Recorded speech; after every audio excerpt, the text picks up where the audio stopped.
난 그냥 할 거야. 내가 하고자 하는 거 그냥 할 거야. 내가 하고 싶으니까. 그냥 계속 할 거야.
Good afternoon, everyone. Welcome. This is Nüfly session 39. It is a pretty foggy Saturday on my side of San Francisco. But for any of our new viewers today, we are Nüfly. We are a multimedia company centered around mental health and creativity. For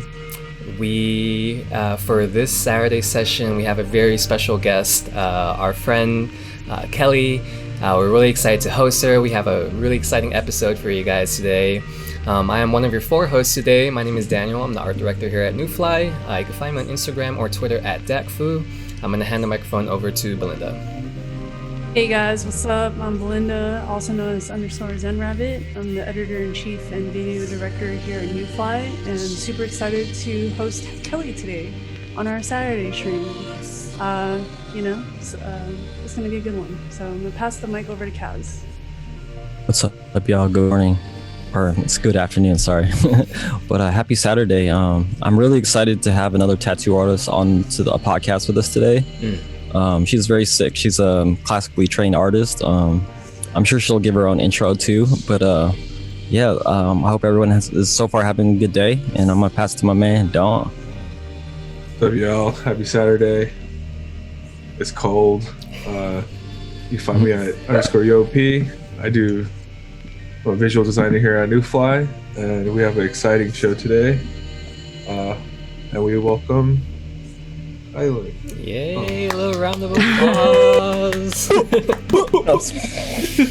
What's goody? Kelly, let's have you introduce yourself to our audience. Hi, I'm Kelly, or I go by Kylin for my tattoo name. I'm a fine artist and a tattoo artist in the Bay Area, and I do all kinds of other things like film photography as well. I'm excited to be here. Hey, long time coming. The first interview ever for me, though. So Wow. I'm really humbled. Yeah, Hey. we're very honored Nice. to host your first interview, and we're looking forward to diving into your journey. But before that, Kelly, we usually like to kind of ask, from your perspective, how did you first meet any of us? I think it was through SoundCloud and through all those music groups, whether it was like Future Beats. It was around when I was in high school. I think I was really deep in that music scene, or late high school and early college. And so it's weird how music can tie people together from all kinds of creative Facts. Communities. You're in photography. I was like, whoa, how are you doing studio work? And then I definitely met Belinda that one time, and that was super fun. And the music scene was kind of like the hub of all creative things that was going on. Yeah. I just wanted to be inserted in there so I can get a little bit of knowledge from everyone who was in there. Yeah, I agree.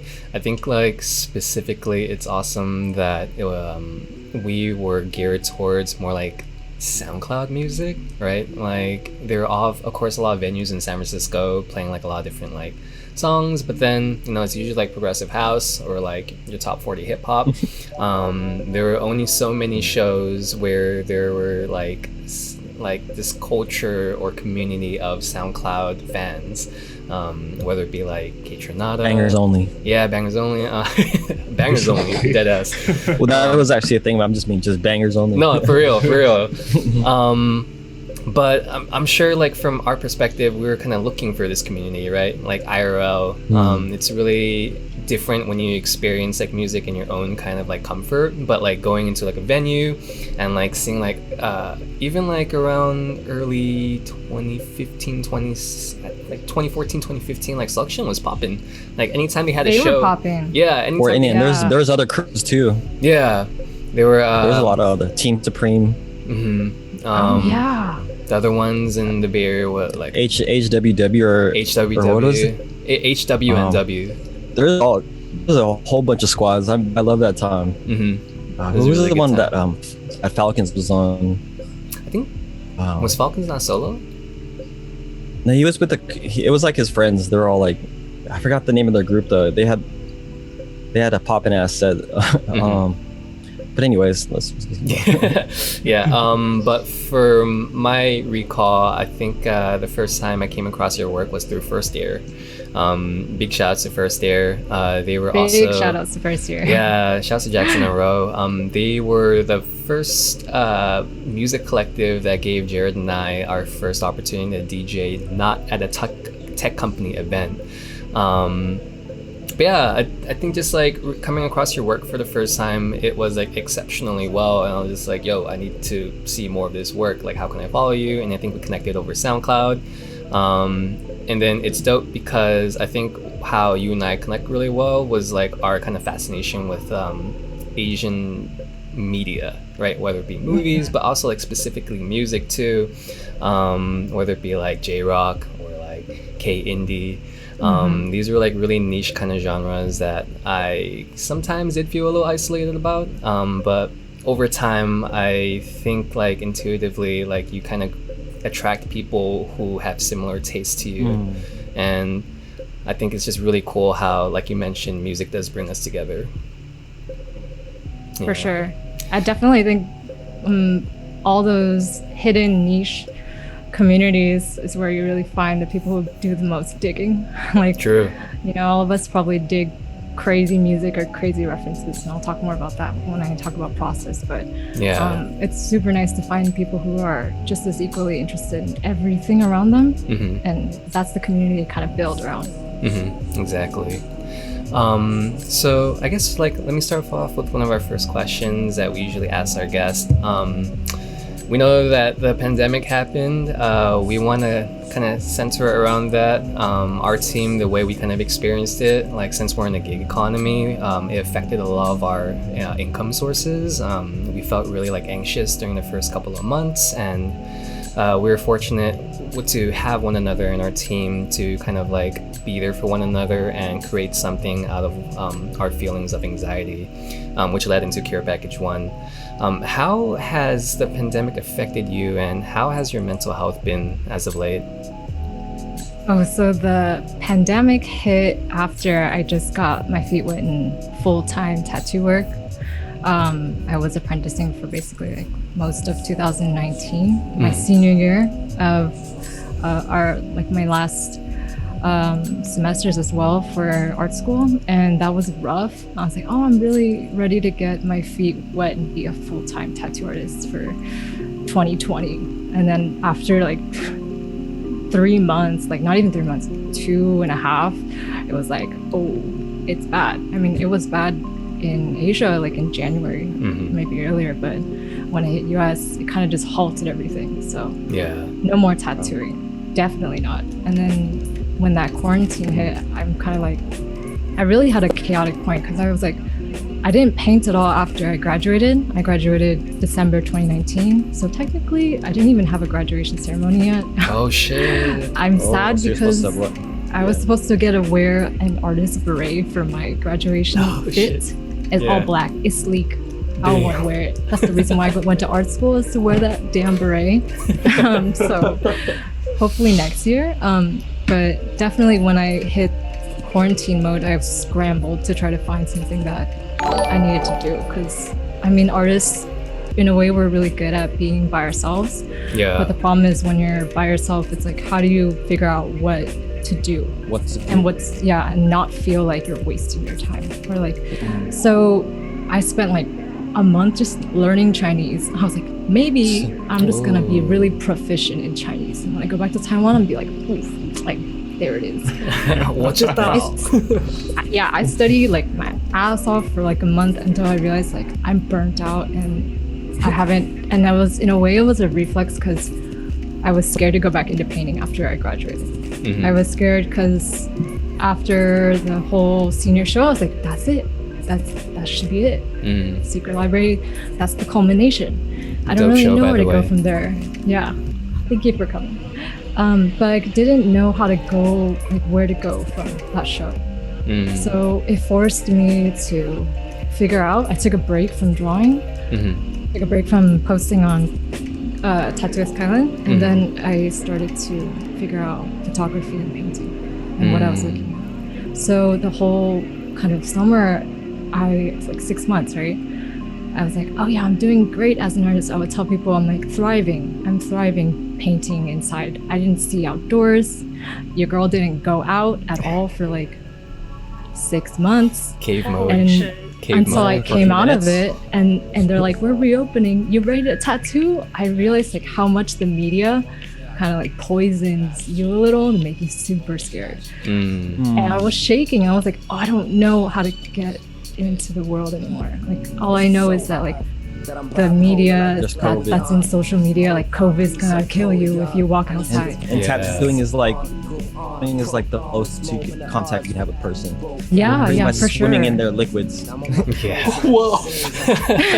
Quite literally and figuratively. I love bloodborne Jeez. pathogens, so CBD certified. it was super scary. Mentally, it was rough. Like I couldn't sleep. I had like, once I figured out a date that I had to go back into tattooing, I was shaking.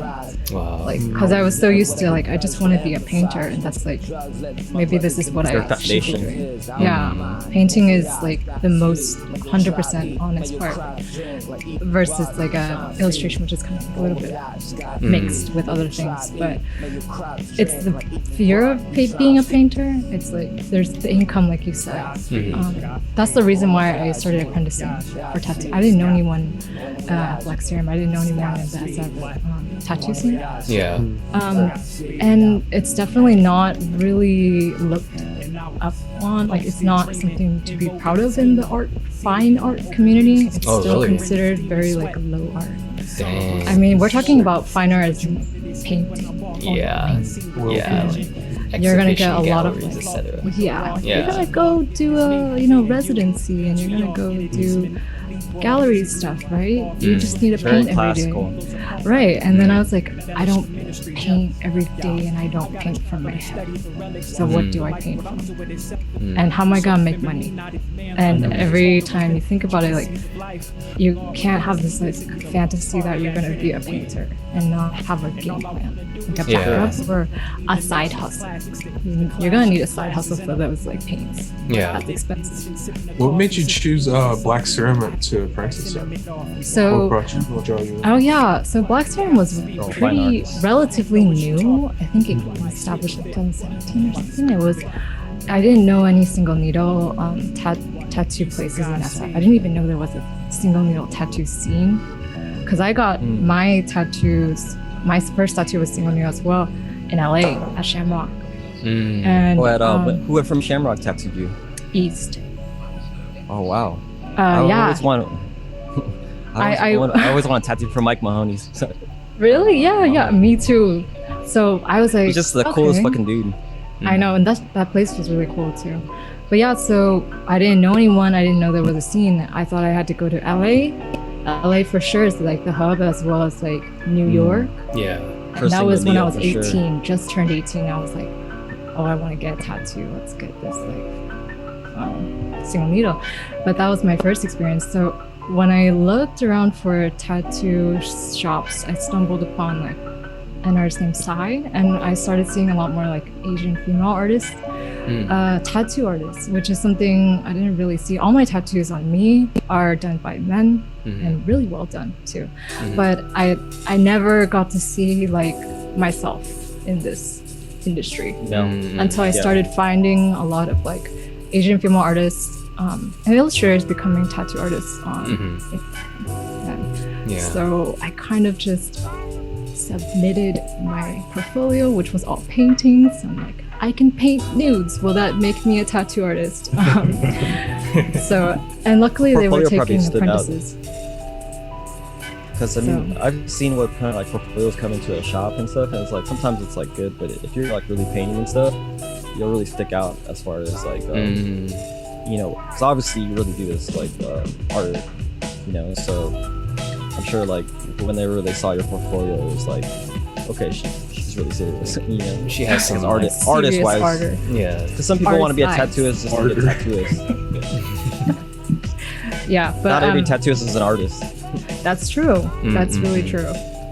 And I think that I just wanted to see the scene that's starting to like bloom into something that's more fine art and elevate tattooing into something that is considered respectable in that like in this kind of fine art world, which I wasn't really in until art school.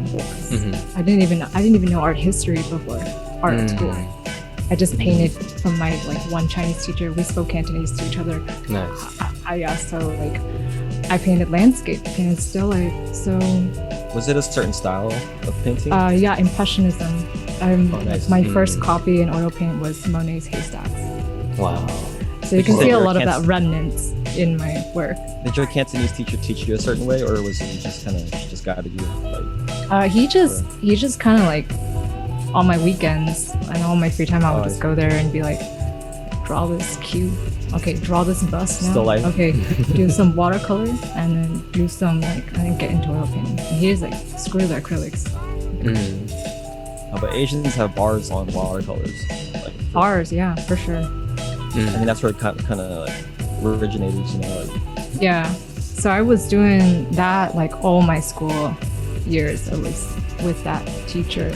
He was originally from after school Chinese class in like middle school, elementary school, and then I ended up following him till the end of my high school career. Damn, like a mentor kind of, huh? And as a mentor for sure, and that's where a lot of the skill in oil painting came from. But I didn't paint figures. It's weird.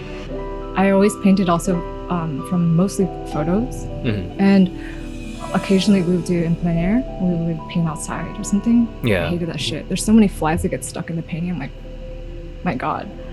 But yeah, so it's all, like I say, I'm classically trained, but limited and classically trained. We're not talking about atelier or something. Like we do the whole spectrum of like, here's a model, here's everything. Yeah. Not that intense. Yeah. Well, I'm really glad you got back. It sounds like you kind of got back on your feet a little bit after like just kind of figuring out what was gonna happen with you. Were there any kind of specific practice, like daily practices that you've done for yourself to kind of like get yourself back into the right state of mind? Because I know doing, like you were just mentioning with painting at first, it's kind of an internal battle every time. So were there any kind of daily things that you kind of did to help yourself kind of like get into the right mindset, like I want to do this now? Yeah, so my issue that I had with painting is really love-hate. And you can ask most like painters, it's like you love the paint, you hate the paint. It's whatever, it's ebb and flow, wherever you're on that chart. But so I fear painting over things, but then you have to overcome that fear in order to create a new layer, in order to paint more.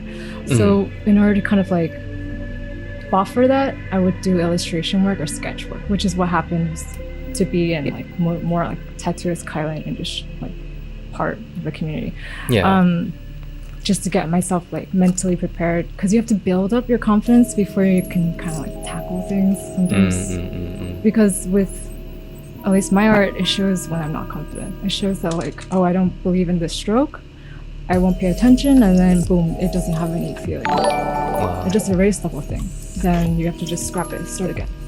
And sometimes mentally you're just not in the state, and when you do art, you can't like have that because everything is gonna come out. If you're not being genuine, it'll show. So it sounds like trying to kind of remind yourself of where you're at and just making sure what you're doing is genuine to for yourself. Sure. Yeah, and then definitely meditating, trying to. When I was in quarantine, I was Zen. I was reading a lot about Zen Buddhism actually too. Nice. But actually, like the meditating and just trying to focus on researching, I kind of dove back into books. I started collecting photo books in college, and a ton of photo books. That's what I mostly hoard, but not really hoard, collect. And to find something that you feel like is a safe space, at the same time, you're also kind of digesting more visual material. So cinema, books, quiet things for me, and kind of like isolation in a way kind of helps me build back confidence that I have, these ideas I can pull out from. Nice. Nice. Kelly, we have a question from chat from Natiko Raza. I am sorry if I pronounced that wrong. The question is, as a multimedia artist, you are part of several communities: photography, painting, tattooing, and DJ. How do the communities differ, and how do those community vibes affect your work? And what and when you choose to work in those mediums? I know this person. I'm gonna call her out, Natalia. I know where you live. Just kidding. She's my homie from art school. We're close. She basically got me through that school because I'm not the best at doing schoolwork. But being in a lot of different communities, you have to switch personas a little bit. So I have like personas I create for like music, which was originally Sad Girl K-Chow in 2014. That's the start. That was the start of it all. And then all these personas kind of mix and mingle and transform as you go into different communities. So you have to make sure you kind of incorporate the community's aspects into yourself. So as you kind of like float in between all these things, you start to notice different ways people kind of act and like how they, what they like as well. And I think that gives me more of like a perspectives on all these different things. It's definitely most important to be open. You can't have like a very strict kind of like perspective on things. You have to be able to change a little. And I think Sorry, go ahead. And I think like having to choose. Sorry, I was just looking at the question. So having to choose from these mediums is really difficult because it's really based on feeling, which is why it's almost like gambling or Russian roulette. You can't just let it spin. How is my emotion doing? Oh, today I feel like I want to just sketch something out. I have like anxiety. I just want to like get it out in a drawing. Quickly, like a sprint. Sometimes I have more patience as maybe I should work on the painting, and I'll show you some of the ones I'm working on now. They're taking forever because they're big and they have to dry. And then sometimes I just want to study, research, or do photography. So each one has different communities, whether you can do it alone, which is like painting, or you have to do it outside, which is street photography, or with people. And so changing your persona is really important. Do you think you do that to like kind of keep you interested in those kind of mediums? So like exactly, that's exactly the reason. Because you get bored of one, right? And then you kind of switch. You kind of switch and just keep I on feel switching. like as an artist, like you are just a bored human being, and you need to find ways to like appease that, you know? Scratch that itch. It makes it fresh though. So you're coming in from binging, Asian art house cinema. And you come out of it, you're like, oh shit, like I have all these color grades in my head. I have all these compositions. I have all these like storylines that are poetic that are also just lingering. And so when you go and decide to create a painting, they're still there, and they all just accumulate So how can you accumulate more and more things from different places to create something that's more unique? Because these aren't, like, no one has the same history as you. You're constantly like seeing new things, experiencing new things. So They probably start blending too, right? they blend a lot. It's Yeah. weird, and It's definitely like Voltron. my favorite is where they blend. It's Yeah. I hated the question where it's like, pick a medium, pick a specialty. And I got asked that. I got asked that in our school to say, do you want to be a photographer? You're quite good at photography. Just do darkroom. You know, do film photography. Or do you want to be a painter? You know, maybe you're not so confident in it. Maybe you have a bunch of baggage from being taught painting that you haven't yet released. Maybe you want to try to be a painter. So I'm like, I had this whole dilemma. And I'm like, I have to choose. Is this like an RPG game? Is this Maple Story? Like, will you choose? Is my role Will set? you choose one role and you have to be that person like for the rest of your life?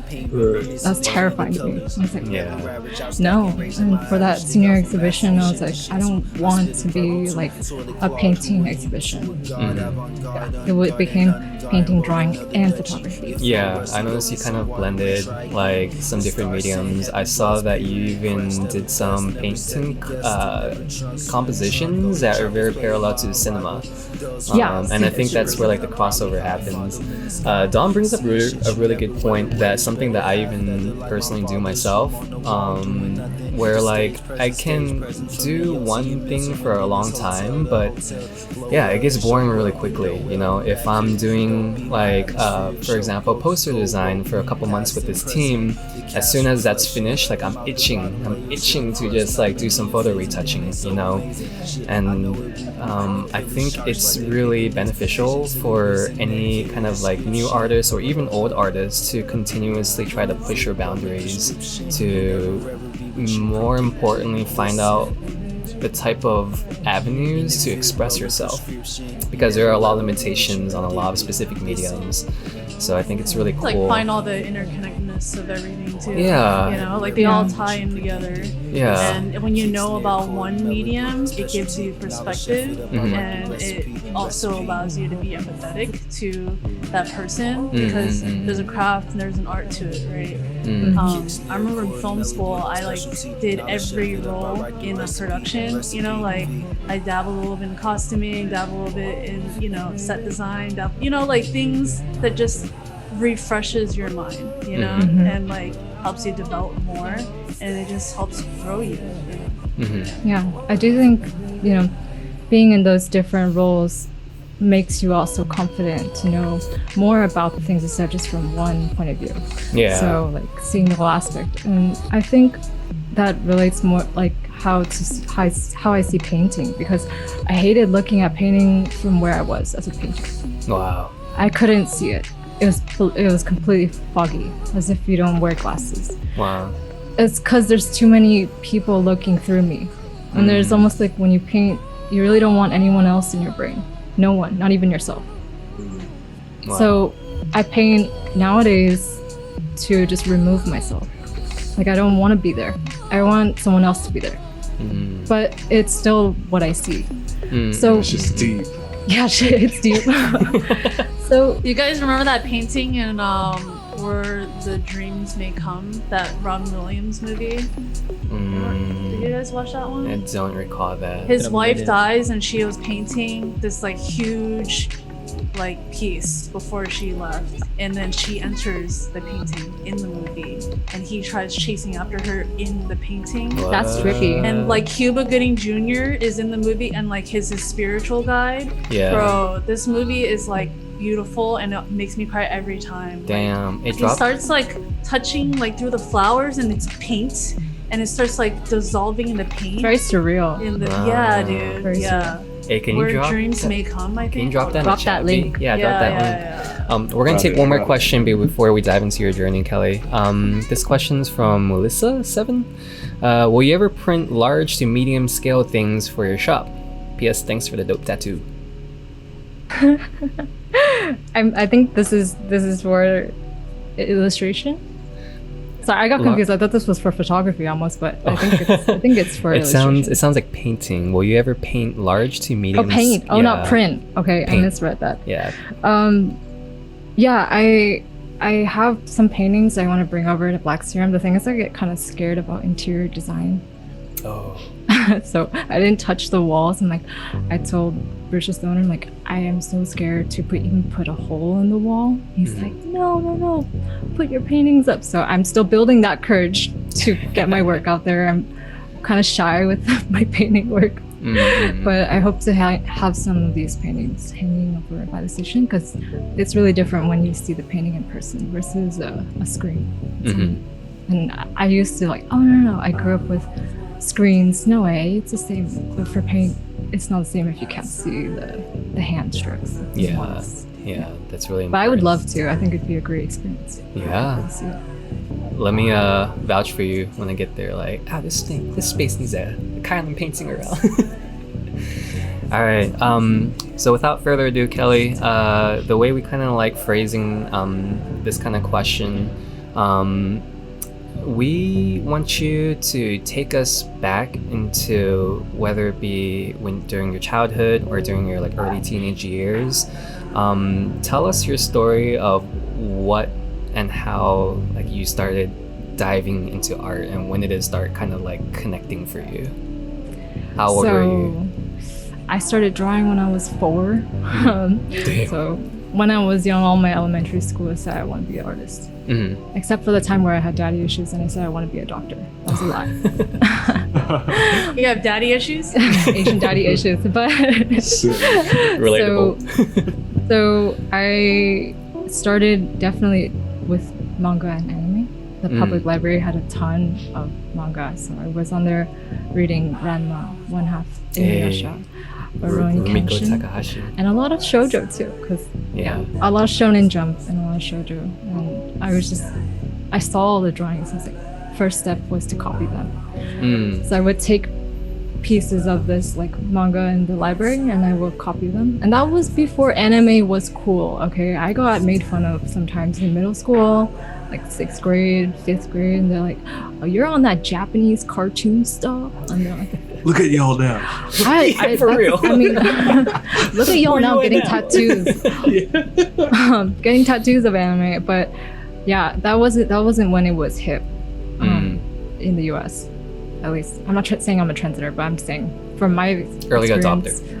Yeah, I kind of got shied away from showing any of that stuff. So I found communities elsewhere online. I found it on games because I was a really big gamer. Instead of sleeping, I would play MapleStory and play, all kinds of RPG games.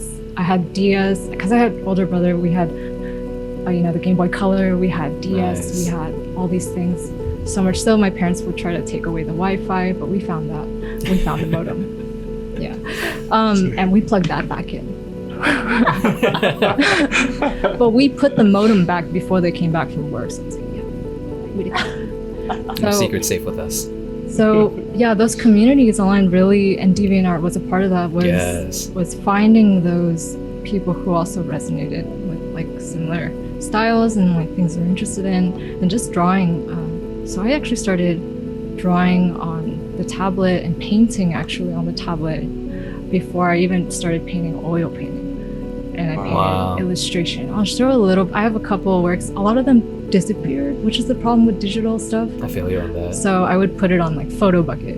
Yeah. I recovered one Photo Bucket. And so I have a little bit, but once those forums are gone, it's like hard to find any of your work ever again. And once the computers get upgraded, they're kind of gone. And so that gave me a little bit of anxiety growing up, because now I'm fully analog. I can feel where the things are. But every time I do digital things, I don't feel very secure anymore, because things just go missing, and files change, and it's just like the same with all the Apple Jacks and USB-C. Things just don't work anymore. So finding that like DeviantArt was where I found like a lot of illustration, and I started to get into that. I was like, maybe I want to be an illustrator. I'm gonna be an illustrator. I'm gonna make comics and characters, and I would do that. And that's where I began in my teens. and no one knew that in high school. I didn't have anyone to really talk about art in middle school and high school. I talked online. And yeah, those were the communities. Sometimes in real life you don't get. Your friends never like mention anything or ask Well, you? it's tough because none of them are really into art.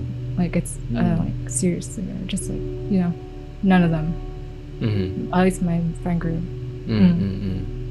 Yeah, I So- feel that finding people online that you can connect with.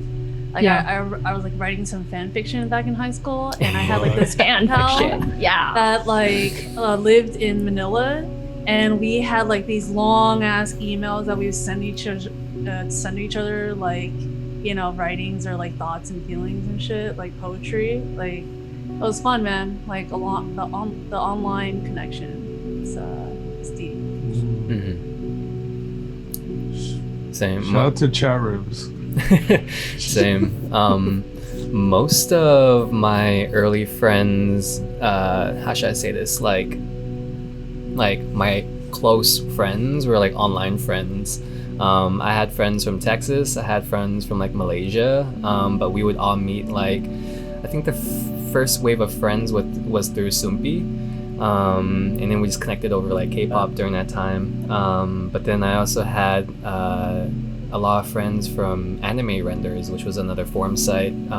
People were just sharing like anime artwork on there, sharing like really clean PNG cutouts that you can use for your own designs too. Ooh. Yeah, but in real life, like, I don't know. I think like I had a lot of like guy friends where our bond is through like DDR or like Games. yeah, Midnight Wangan, yeah, Super Smash Bros. Melee during that time, and it just never felt really too deep. You know, I always felt like a better connection, and maybe it was just me being like a super shy guy. Like growing up, I was really quiet. You know, it's different now when you better understand yourself and you verbally try to communicate and look for these people. But yeah, like back then, like everything, like the internet felt kind of safe. You know, like we weren't really like on guard back then, you know, so Too serious? yeah, like forum sites you could like bash each other, like on Sumpi, like you create like profile threads of yourself and you could upload your own photos of yourself, your little Oh, fake yeah, yeah. bio, like oh, I'm actually from here, you know, when you're actually like not.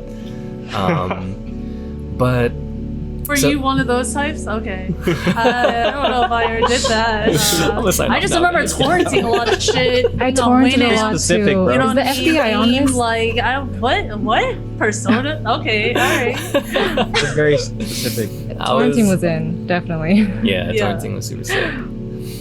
So it sounds like you had some influences from like Japanese media at that time, right? When you were kind of growing up. Oh, also, what is playing in the background right now? Like, what is that? I've been tripping out for the last couple minutes. This like, is from Kelly's playlist from Slumber Session. No, I'm talking about the background, bro. Oh.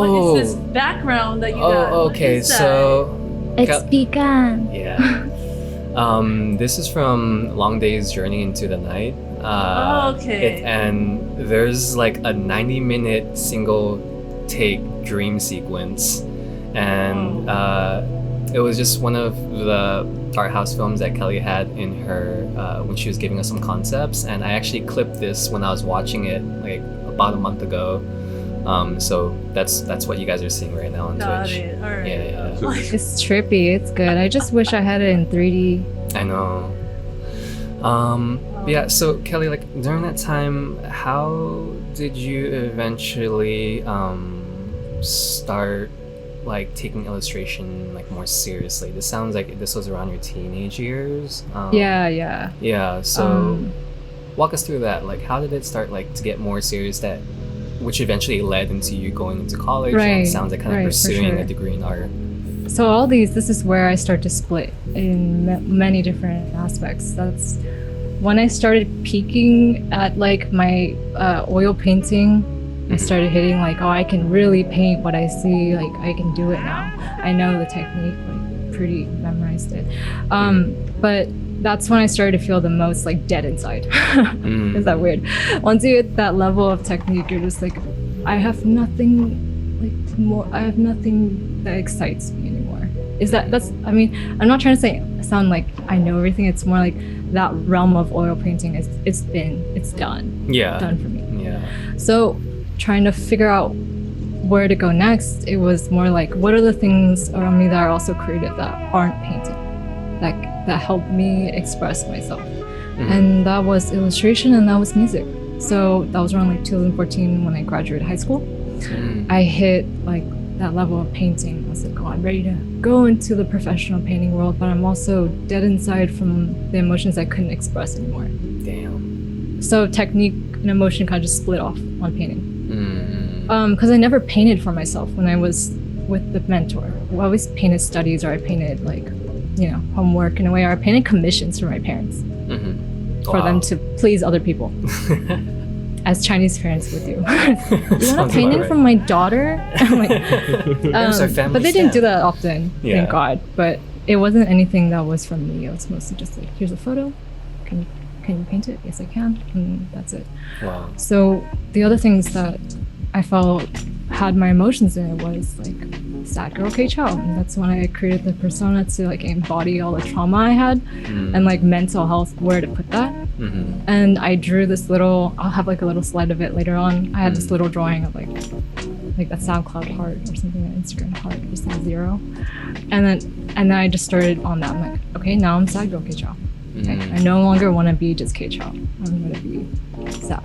And it's almost like taking the darkest parts of you and just making friends with it. Yes. It's not like, I felt like being in a really optimistic place, or like with people who like, yeah, life is so happy, you're alive. Good vibes only. Okay. But I felt more of a connection to the more melancholy side of life. Right? And that's the side that no one really wants to look at. Yeah. Because no one wants to talk about that. No one wants to be your therapist. Like, be happy. Yeah. You know? Did you ever try to I'm find like it? literally sitting on an editorial right now called "I'm not happy, but my life is dope." You know? Yeah, my life is I dope, would but I'm not totally agree happy. with Like that. they're just, Yeah, so gotta own it along with sometimes. Sad Girl K-Chow came illustrations that resonated with Sad Girl K-Chow. And usually I'd pair those with songs or mixes I really enjoyed. And I'd be listening to SoundCloud, I'd be finding, music that gave me that vibe. So here we have auditory, like hearing emotions from songs, and then you translate them.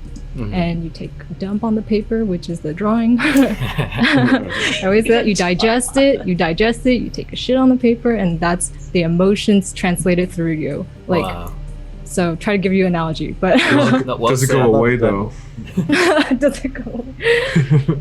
It's almost like you feel like relief after, but then you always have another period where you need to do it over and over again. I still Eat something else. Yeah. Yes. Yes, your appetite changes, right? Yeah. After you So finish digesting something. Take that's another where shit. illustration went on. Like, this is where almost like a diary where the emotions are, but the painting became so formal.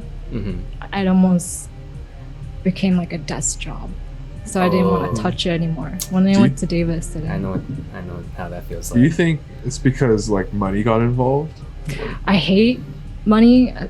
As bad as that sounds, I'm really bad with it, as well as like every time I think about like selling work, I don't understand, and I was like, I should have a galleryist or something to handle this. But Salesman.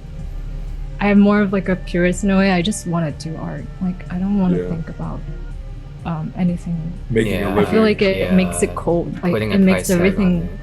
It makes everything cold. Yeah. I'd prefer just to like not do transactions. But I've done commissions in the past, and they've been really fun. But Nice. painting commissions too, and drawing as well. But Mhm. it's not something that makes me feel anything in particular. I would not do again. kind of feeling. Yeah. Yeah, just drop work. I want to talk a little about your music background too. I remember telling me that you curated some of the Complexions Future Beat shows. Can you tell us like maybe how that kind of came to be and if it led anywhere? Oh yeah, complexion. So I was really involved in SoundCloud, and I was desperate to find an emotional outlet. So much so that I spent like majority of the day on SoundCloud. I dug through SoundCloud so much. I reached their max 2000 way long ago. So every time a producer, like I meet a new producer, I'm like, give me a second. I need to like unfollow a few people. I'll follow you back. Just give me a second. They never upped the follower limit. I'm still at 2000. Sometimes it glitches and lets me do 2001. So, but the Wait, problem what? with I didn't even know there was a cap on. I hit that cap in like way long ago, and it sucks because I couldn't like follow anymore. Yeah. And for good That's reason, dope. because my feed is a mess, which is why I can't really sift through SoundCloud as easily as I now do Before. Spotify or I do YouTube. Yeah. Because I was on 2000. MySpace Holy and Dat shit. Piff before. Mhm. I was on like albums and mixtapes off Yep, like yep. Blue and Exile and stuff like that. Show Oh yeah, for sure, dude. Yeah, That's all the so hood Oh. mixtapes. yeah, the hood, but Dude. and Yeah, dope it's shit. tough because like, you know, you want to sift through a lot of music, but you also don't want to like have your hearing die hearing too much beats that are like all over the place. I'm like, oh my god. Convoluted. The mixing. Yeah. So I was just on there a lot. I reposted 20 to 50 tracks like every day because I was just on there every single day. And then I remember Complexion hit me up and I'm just like, I would listen to a show a lot, especially when I was in the dorms in UC Davis, and I didn't have any like buddy who was also interested in future beats. It's very niche. Very niche. So I would listen to future beats in the dorm room with speakers and be on Twitter. I still don't know how to use Twitter, but I was on Twitter and I'd be like, oh yeah, I'm following the show. Like these are sick pics. Like, and then I would just help kind of like find more and more songs that like dig. So the digging it takes a lot of time. Absolutely. That was All day, man. All day. all day. I didn't really All day, sleep. all night, all week, all year. Like, it's a fucking lifestyle. Yeah. Digging for shit, dude.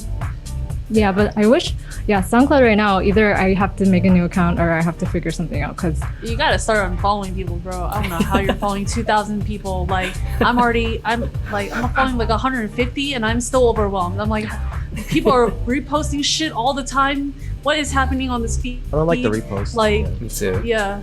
Huh? Mhm, No? mhm. No, we Yeah. like the repost. We do like. Oh, the you like the repost. repost? Yeah. Well, some people just support their friends, so they're just posting like a bunch of random shit. Yeah, I hear some like, well, this is a nice K-tune how to edit, and then the next one I'm like, oh, What? this is some chopped in screws. Oh, this is heavy metal. Crap.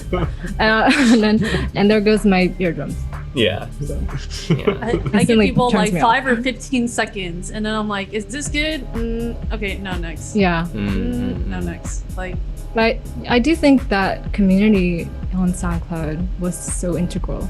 It was like, it just helped me feel like there was all these emotions in future beats and the music genre that I could feel comfortable in Yeah. and figure out a way to make this visual. Yeah. So what I'm used to is two-dimensional. Is like how I express myself as well as how I memorize things is visual, completely visual. So things with words, names, I usually it's first to go. Like I don't remember. But when it comes to translating emotions into something that is static or with pencil or art, it's like a first nature for me. Wow. Nice. Perfect. I also want to ask a little bit, give me a chance to talk a little about photography too. I know that you not only just shoot film photography, but you develop at home too. What was your first camera? How'd you decide on that? And where did it lead you into now with photography? Overwhelmed with the amount of cameras I have. But my first film camera was the Canon AE1, and I got Classic. that off of eBay, Yeah. and it was great. My first, 300 photos, absolute garbage. But it was great. I shot in color. I brought it in Davis. I started shooting film, and I just brought them to Sacramento where they would develop it and just do the roll and scan it on a CD Oh wow. for like OG. $8. Yeah. Yeah. So I would bring all my rolls there. And then eventually it got to a point where I'm like, oh, I'm feeling this. Like it became like a reflex to shoot the camera everywhere. I was like, but then when I started to realize, I'm like, what about the process? Like what's there beyond just getting photographs? Like that's just looking at how you look at the world, but then how can I understand how this comes to be with the chemicals and stuff like that? So I of course YouTubed it, and I read YouTube forums Academy. for that. And when I started art school, I was back at home. I was like, I can do this here. I'm gonna shove a towel underneath one of the bathrooms, make it a dark room, and figure out how the heck I'm gonna roll this whole 35 millimeter thing in the dark and cut it without cutting myself. Damn. So I just started doing that. I bought the C41 chemicals, and I didn't know that shit's poisonous. all my professors for black and white, because I learned black and white later in art school. I did actually do a darkroom class in my senior year. Nice. But You started off in color first? I started off color. It's weird. Oh, damn. It's the backwards one. So I was shooting in color. I was like, maybe I really like the color of like the Fuji green. It's like one of my favorite greens. And then so I started developing with C41 in the bathroom, and I just went ham. Like I go hard when I go to I developed like hundreds of color rolls, and I just hang them in my shower, and I couldn't shower until they were dry, until I sleeved them too. So they're just hanging there. Yeah. Commitment. So- That's commitment right there. And then you would like turn the shower on before you even hang that, so that all the dust would kind of dissipate and wouldn't land on the negatives as they dried. Wow. Yeah. That's some home lab stuff. It's some home lab stuff. And I was I- like, I'm super excited to see it though come to life, and you can actually like, you feel like you've created something. And I thought maybe it's that process that makes me love photography.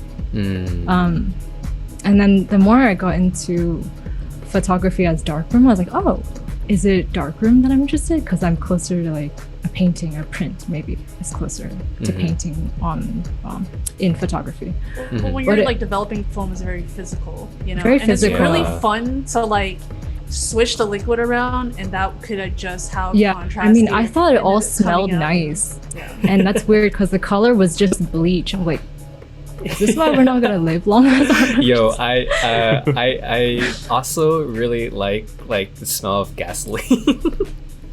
And Same. I don't know. It We love toxic shit. that as humans. whiff. Like give me what, more you of it, man. Like you're Oh making my me Just feel toxic. Yeah, Just but maybe it's the toxic dark room people. smells good too. Dark yeah? room smells good, and I love that like only red light ambiance. It's just you. It's almost like that artist in the studio romance. Yeah. It's a But huge mood. after I did prints, I realized I'm like, God damn, it's so hard to just make one edit that I can make on Photoshop. This is, oh fuck. Like there's like one dust speck and you'd have to burn it, or like how? So I realized that's just too tedious for me. Like I don't have the patience for that. So it wasn't print anymore, but it was something to do with photography. So Nice. where it ended at printing. So film photography ends at printing. So I'm stuck with like shooting, having an eye for photography, having more of like a cinematic brain. And how can I connect this back to something that I can do with it? Like something that can transform it. If it's not printing, what can it be? And that leads into painting. Wow. I like how like there are kind of reasons why you're hopping in between. So it's really cool that you're kind of weaving all the different mediums together like that. Kelly, we have a question from Carlo, Instant Vintage. What's up, Instant Vintage? So Carlo, We love you, Carlo. Hey. We do. Yeah, Carlo and I ended up like front row and center at a Bobby Hundred's book signing. And I'm like, what are you doing here? We both showed up like 2 hours early. We're just like sitting in the front of the corner, like, yo, what are you doing here? So what like, you've been completely listening surprised. Anyways, yes. Carlo's question is, what are the perfect ingredients that go into creating a Kylin bump? The animation and song choices are always sublime. Thank you, Carlo. So, Kylin Bumps is actually on today. It's 1 year old. Yay! Oh wow! Congratulations. So yeah, it's been 1 year since I figured out how to kind of put together song and animation. I've always wanted to do it, but every time I tried it on apps, it would never pick up any song. But I have a ton of like GIFs that I've just accumulated over the years, as well as I dig. So all that digging mentality, I want to stress, is the most important part about this whole career or practice of being an artist. Like if you're not researching constantly, if that's not on your homework or that's not on your agenda every single day, then you're gonna be stagnant. Because people are producing around you. Yep. All the time. Every hour. Every hour. Every minute. second. Yeah, there's every always something second. coming out. People are There's gonna be posting someone 4 years music, younger. new arts. If you're not on that, then you won't know, all these new references and images. You're late. Yeah, you're late. But You're laying first. No, I'm just kidding. what comes with Kylin Books was like definitely a practice on the same thing with translating music emotion into a visual. Yeah. Maybe it's like Well said. BDJ or all those people who do like the backdrops, but it was my attempt to try to understand better what I was listening to. And is it like a daily exercise for me? Can I curate something that I feel like has a similar feeling but visually? And maybe if it's synced up to the GIF beat, or maybe if it's a sensual song, you put a seductive anime GIF. So you find a little bit of commonality in two very different You change the vibe too, probably. You can change the vibe too as well. Yeah. And yeah, but that wouldn't be possible if I wasn't digging constantly. Yeah. For music Very as true. well as for GIFs. Yeah. And I'm very limited with GIFs because I'm picky. Like I only pick like 80s, 90s, 2000s like anime. Do you make your need own? that Hanjam aesthetic? I know, so but it's ever since I started last year, it's been like game changing. Yeah. And Cass asked, do you make your own? Like Your own take GIFs. screen caps from your own sources, I guess. Make my own GIFs? I haven't actually. I've only done a few just because I'm not very good at technology for all of this. So I'm more like give me all these things and I'll like try to put it together. I probably do it Whatever you like can very find. yeah. Definitely not what Belinda would make. Kelly, I could, if I can recommend, like if you Google search whatever you're trying to do, more so than often, you'll find like these online generators nowadays. For example, like I don't have any like music software myself, but I wanted to do these kind of slow and reverb edits. And I just like Google searched it and boom, you find like people are creating these online generators. So I'm sure you can find one where I could see it where you upload like an MP4, for example, you clip out where you want and you can convert it into a GIF. EasyGIF.com. Probably. Yeah. Oh yeah, I use that one. Hey. Yeah. Yeah. But I do think like sometimes there are a lot of restrictions when it comes to just digging too. Like then you'd have to create if you want to make it perfect. So there's a lot of imperfect pairings, but then in those imperfect pairings you see where you can work on. What about See taking what like your movie limitations scenes are. out? Yeah, I think that would be great too. I was just like, am I gonna get copyrighted for this? Like also how am I gonna like screen record all these movies? Yeah. So You don't need I a mostly screen just recorder. I would gather. download the Premiere. movies, man. Okay, maybe I should be broadcasting this. Yeah. Off the FBI. record. Off the record. Nothing. I didn't say anything, guys. It's like sampling. I can Yeah, help you it's- out though. I can yeah. help you out. Just text it later. Yeah. Can you We got you. connect us, please? Yes. I'll send you guys contact info for one another. It'd be dope. Like, actually, I was thinking this is a great pairing. Like you and Dan taking over Night Drive every now and then. Like you guys like doing a night every few, like I don't know, once for every 2 months. I mean, because Dan always got those music videos, like fire music videos. But I'm sure Yeah. you have a lot of movie references and stuff. We'll work set it something up. Yeah. Yeah, I'm down. Nice. Hell yeah. Yeah, I think that'd be super fun. Cause I think YouTube back to back would be like makes a lot of sense. I'd be down for that. Guys, just be mindful of our time. We are entering our second hour. So, Kelly, we know you have a pretty dope setup right now to guide us through your second hour. I'll give you a moment maybe to like set that up. Yeah. Okay. Yeah. And then it'll just be that same link then. Okay. This Waves background is fucking crazy. by Via the way. Salmons. Yo, yeah. I love her. You're welcome. This is graphite. Yeah, she used graphite to do these massive Jesus. Yeah. waves. She does all these. Like, She's my favorite just because they're so quiet. I love yeah, quiet I've been art. seeing a lot of like her intergalactic kind of like space pieces, and She those are did, super like- dope. Yeah. The cosmos Yeah. in all kinds of medium too. Mhm. Okay, I'm just gonna go and get set up on Yeah, my way. yeah, Are we leaving this on? yeah. She could keep this one on. Right? Yeah, and then she'll bring And so in like she another keeps one. talking to it? Exactly. Yeah. Yeah. We got it. Yeah, got it. we set Okay, up I'm already. sorry. Yeah. While Kelly's setting up, Belinda, do you want to tell maybe some of our viewers what Night Drive is? Yes.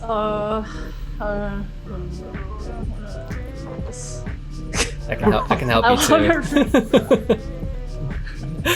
I want to read it for Yeah, you. just do it. Yeah, just do Oh, it. man, Belinda, I'm gonna have Kelly tattoo that little blurb onto you. I should. I wrote this. All right, okay. So Night Drive is a visual mood board. The idea is that we are taking you on a night drive with us to reset your creative mind. We'll be sharing dope music. I say this in the intro. So we'll be sharing dope music, videos, and art along the way. Sit back and enjoy traveling through our universe. It's the journey, not the destination. So it's really just like a way for us to share dope, like dope stuff we've been taking in. Like Curating. movies, music videos, Yeah. fashion like vids that like we'll find. I mean, it's not always like that, but just something like art related, basically. Just Something cool that will segments. inspire you. Yeah. TED Talks, interviews, Go and ham. also music, like Go just ham. integrating. Huh? Go ham. Go ham. Go ham this next week. Yeah. We going We're gonna 60, go- bro. So, Oh, shit. this is a project also that Belinda and Kaz have been kind of spearheading and kind of setting the tone for the rest of us. It's another live stream session that Nüfly does also. It is every other Thursday, usually from 8 to 10 p.m. PST.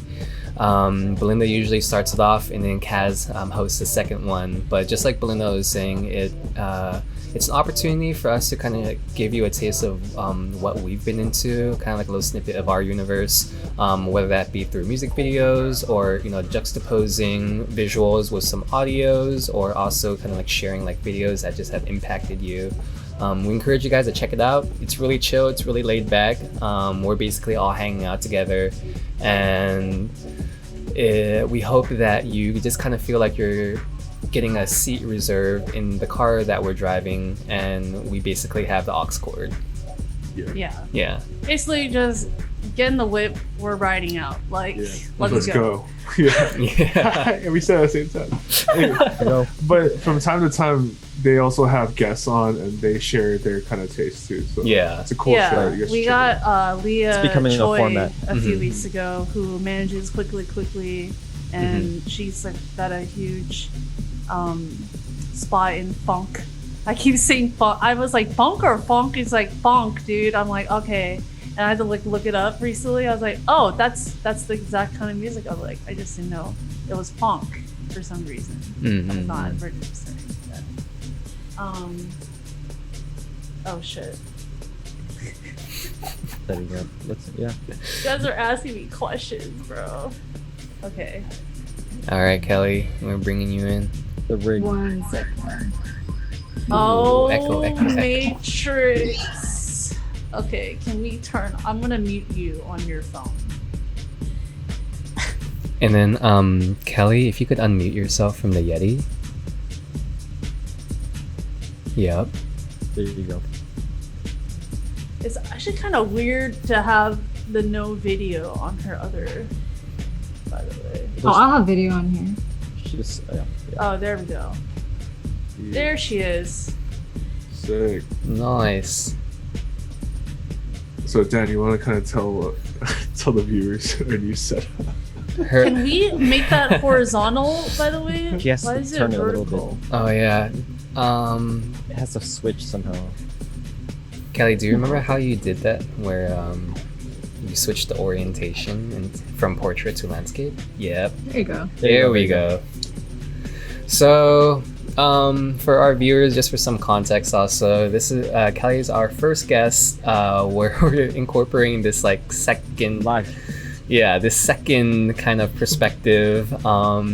We found this really cool rigging system that Belinda has shared with us when we were meeting earlier this week, and we are now having Kelly connected and tuned in from our Zoom call through her phone and simultaneously through her laptop. Easy. So we hope you enjoy this experience. It's sick. Yeah, this is sick, man. Kaz, we gotta get you a rig too. Yeah. Yeah, it looks dope when we saw it. I was like, I need that too. Yeah, Like surveillance camera right now. it's super cool. We got like 2 different angles. Hell yeah. Okay, so I'm just gonna get started then on this kind of process that I have for illustration for this part, this power 2. Normally for my work, I also talked already about like reference material. So the thing with my illustration process is that it's primarily based on photos that I find. So it's just the same with Kylin bumps. You work with what you got.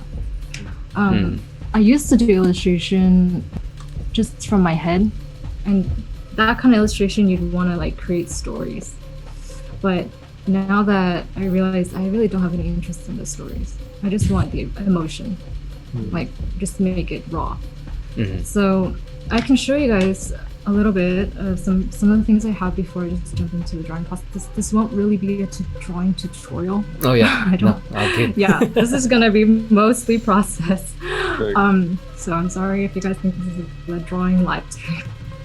But you guys will be able to see what I mean by using graphite, as well as talking about some post-production for even just drawing, editing it almost like it's a photograph.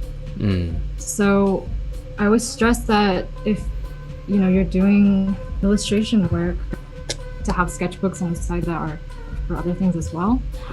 This is the book that I usually use for all these Kylin drawings. And you can kind of see through some of them I don't post. Wow. And they're about the same size people get tattoos. So, see, this is the recent one, it's about this big. Damn. So most of them are gonna be around this size, or I'll do I usually title it. And Damn, so, that is sick, dude. this one was quite big. Fuck. So I would just do it on one side because this one I can just bring anywhere. And if you guys can see how beat up this paper is, It's I like the go really graphite hard. kind of bleeds over, right? yeah, so let's Yeah. move on. Oh, It bleeds over on the other side too. As well as when I press really hard. So it's important to find like Damn. the paper that's gonna fit your Heavy your duty. work. So I have like all these pieces here. This is the Wonka piece.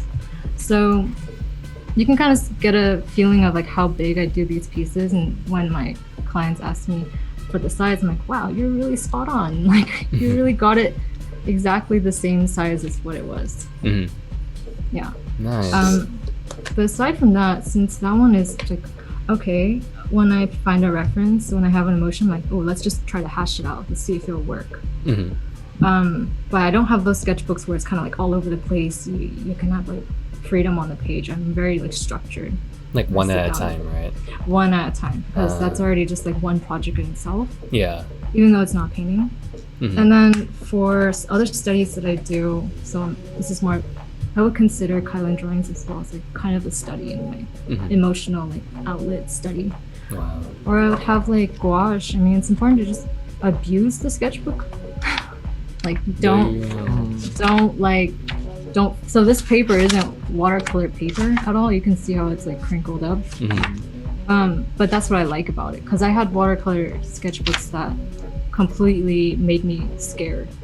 And I had canvases, painting canvases that cost me $100, and I was like, I'm too scared to make them work. So we're talking Dang. about the material now. Yeah. Like, I needed to reduce the pressure. So these sketchbooks, I mean, I like them, but they would just be okay. They would handle it fine. They would just beat it up. Damn. Stuff like this, you know? Sick. You just kind of go in. Like, some of them I'm like, all right. But this is like when I'm watching stuff. When I was watching Neon Genesis, just pausing it. Sick. I love I the like this colors one. on these. Yeah, I like this.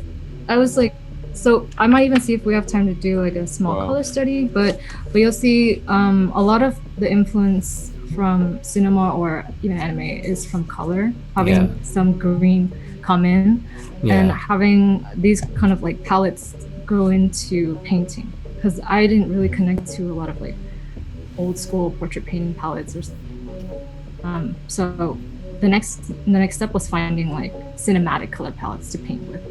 Wow. So yeah, so this is basically what I'd suggest, like always having a like study book for these, and that's why like Kylin, So our cool. tattooist Kylin stuff isn't. It's just like another part. Yeah, this is That- our Fucking level. vibe, bro. This is Some tight. like Dennis Hopper meets Japanese stuff, like aesthetic. Kaz, do you Yes. have something like that? Like kind of Yes. like yeah. But my sketchbooks are like they're not as like she definitely has like a process for them, which is dope. I like that. It's almost like like mini projects. Mine is very like fucking chaos. Yeah, chaos. Yeah, so It's more I of just, tried like- that too. It's Like, tough. before I even draw, I just like fucking make the most terrible drawing I can. Oh, that makes sense. That would get rid of the pressure. Kind of like a And then warm up, I'll right? just- yeah, I mean, I have no like, if it's gonna be shitty, then it's gonna be shitty, whatever. Yeah. And then hopefully I'll just sometimes you just gotta warm up. You can't just like not when you hit the canvas or the sketch pad, you're not gonna be like, it just depends. Everyone's different. I know some people that their sketchbooks are immaculate. Like every piece is like, wow, this is like almost Yeah, like yeah. It's a lot of pressure though. Yeah. It's a ton of pressure. I mean, some of those people publish their actual sketchbooks and make money Right. for that too because it looks so dang good. Mhm. But For real. that's a whole ordeal. Like I'm kind of in between. I can't do really chaotic Yeah. ones, but I can But do I like a more finesse. What do you write picture. down when I see there's like little notes and stuff? Like what are you writing down when you're Oh, like so I'm kind of a fountain pen hoe. sure? Let me see. What's here you your go. favorite one? I've got. Yeah, I've got my Damn, that's huge. custom 823 Custom I can- made. or because I write in Wow. cursive, you can kind of like. I'll be like. Penmanship oh, is an art too. Sheesh. But I have a ton of them. I actually have like 5 total. Damn. There's a couple others that are missing, but they're another art form. Just like I also love doing latte art, so it's all about finding different ways to continue practicing a skill. But yeah, so this is just plain laser paper. A lot of people ask me about like what I'm drawing on. It's also important, but I also think that it doesn't really matter too much. I can just draw with a shitty pencil too. It's just you work with limitations. Yeah. So normally I would draw in that little sketchbook, but so I think for pencil too, like we're talking about a lot of times when I was learning art, I would be like, what are you using? What are you doing to create this magic? Like Kim Jong-gi's like, what pen is he using? Yeah. You know? That guy is legendary. pen. It's in the pen. Yeah. It's that pen though. And then he always stressed that Pens are like Even- cameras, right? Yeah, it's like what lens are you Yeah. using? What camera is that, Kelly? yeah. It's like So he always stressed that it's like it's not really about the thing like the pen The he's tool. using or whatever. It's Yeah. just whatever he's thinking about. So how I go and approach this, I use this pencil usually. It's just a black wing pearl. I feel like a beauty vlogger. Can you see it? Can you see it? Gotta put the camera on, like. For pens, bro. Or Sponsored. pencils. Can you see it? Pencils. I use this one just because it's really close to a 3B or a 4B. It's kind of softer.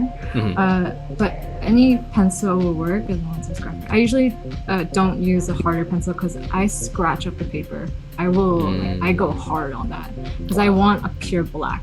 And I, for my work, it's super high contrast. Like I don't have any, I rarely do like a full just like gray work piece, like all these like gray tones. It's almost like if you push the contrast on Lightroom like really high.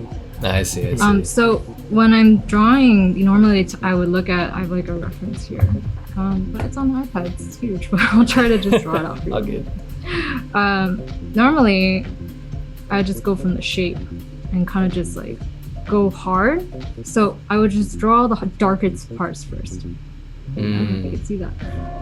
Why are the darkest parts first for you? Is that kind of like because like markers? That gives me like a grounding. Like it gives me a space where the head is going to be. So I would usually darken the hair really, really dark before I even shape out the face. So if you look at it like a picture, you kind of just like cut up the picture and then you shade the dark and you just cut it out and there's a face. It's kind of weird. It's like I'm not really thinking of it as a 3-dimension, just only for basic anatomy. Most of the time I'm just thinking about it as a cutout. Dark and light. Yeah, dark and light. So it's really similar to tattoos because this is all Makes it very efficient too. yeah, super efficient. So I don't really play too much with like, oh, I'm gonna like grid a face, you know, grid a face. There you go, right? Damn. Hair, like, I know. hair. So I kind of got bored of doing that, and I'm not the best illustrator. I don't think I have the patience for like I'm gonna learn all this anatomy and I'm gonna twist the body. I did learn it from like Proco online. If you know Proco on YouTube, he has these free YouTube videos where you can learn anatomy. He's a teacher? You know what I mean? Yeah, he's on YouTube, Proko, and I learned how to rotate like pelvis hips, you know, like creating that little... Doesn't matter how long you've been drawing, it's always good to brush up on it. Yeah, it's always good to brush up on it, but I think for these quick drawings, I really just don't care. And I would think of it as more of like a painting. So as if this is a brush, right? You just cut it. You won't think. And the more you think about it, the more you think about where it's different, the more you lost it. You just kind of like pull and then you press really hard and you go.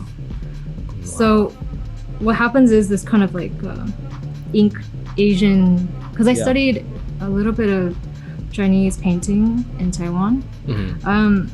And I wasn't the best at it because it's really stressful. You're using ink and you can't It's only go one- over it. Yeah. It's shot. one stroke, just like tattooing. You can't fuck that up. Damn. So I just That's take hella from that pressure. because oil painting you can always cover it up. You can cover it Yeah, up. it seems even more delicate than tattooing. Yeah, Once you mess it. Yeah. for sure. And then, so I would do this kind of cut out this hair and darken that. And I'm rough with this. If I fuck up, I just erase the whole thing. And with this practice, you can start to like focus more on the emotions of the line versus The gesture. details. Yeah, it's more like a gesture drawing, you know? Wow. So you have the jawline here. And this just has like a lot of like basic anatomy in my head, but I'm not like the most accurate. And that's okay. Drawing is gonna have a distortion. Yes. Well said. Yeah. It's always gonna be distorted by your own eye. Eye. Yeah, so that's why I project my paintings when I paint now. Because I don't even want to be in my You paintings. kind of save anymore. time. I save time, and I'm sick of seeing my own hand in it. I want to Your see own my eye in hand. it.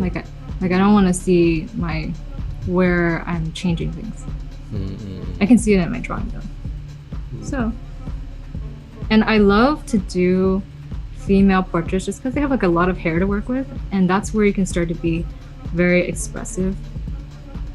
So I rarely draw guys. I used to just draw guys only. Guys are weird to draw. Blocky, very like blocky. Yeah.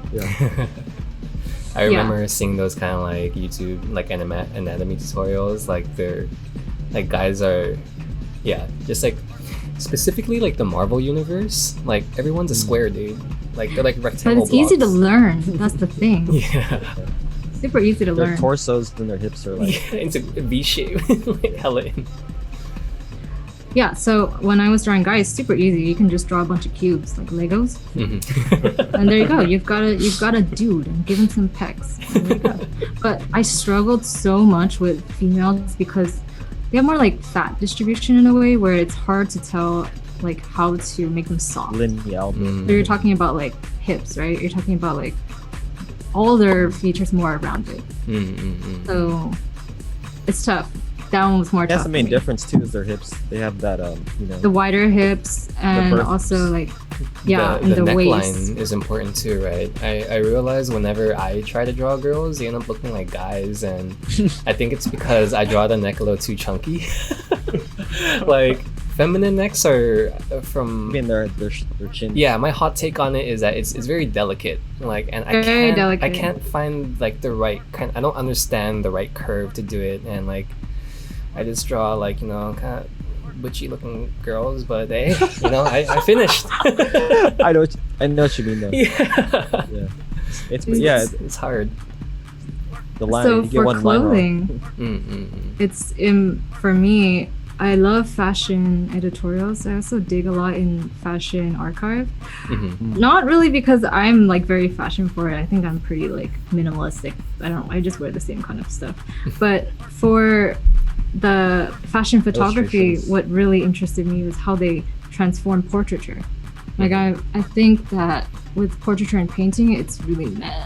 It's like it's not really exciting. It's also to me, it doesn't feel contemporary enough. Whereas fashion, they're always like trying to be contemporary, trying to be Yeah, trendsetting. there's this like sense of grace. Like Yeah, that but when I fashion see photographers have, figurative portraiture, I was almost like they're behind.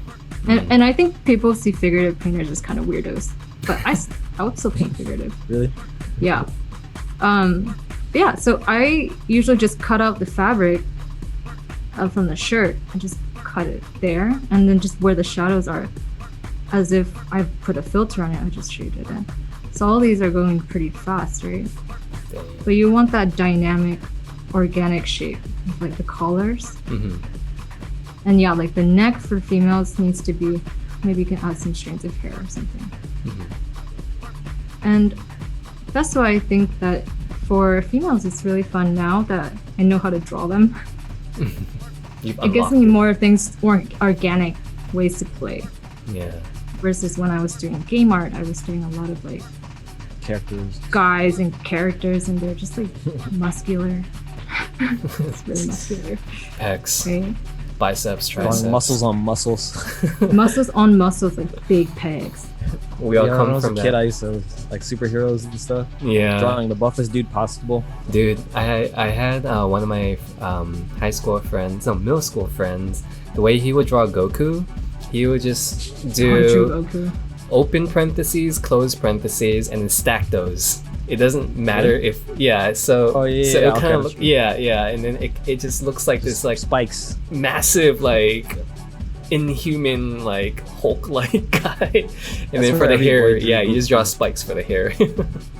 That was like my favorite part was drawing my hand. Yep. So, and then also when I pick references to draw, you have to analyze what is this reference saying to me?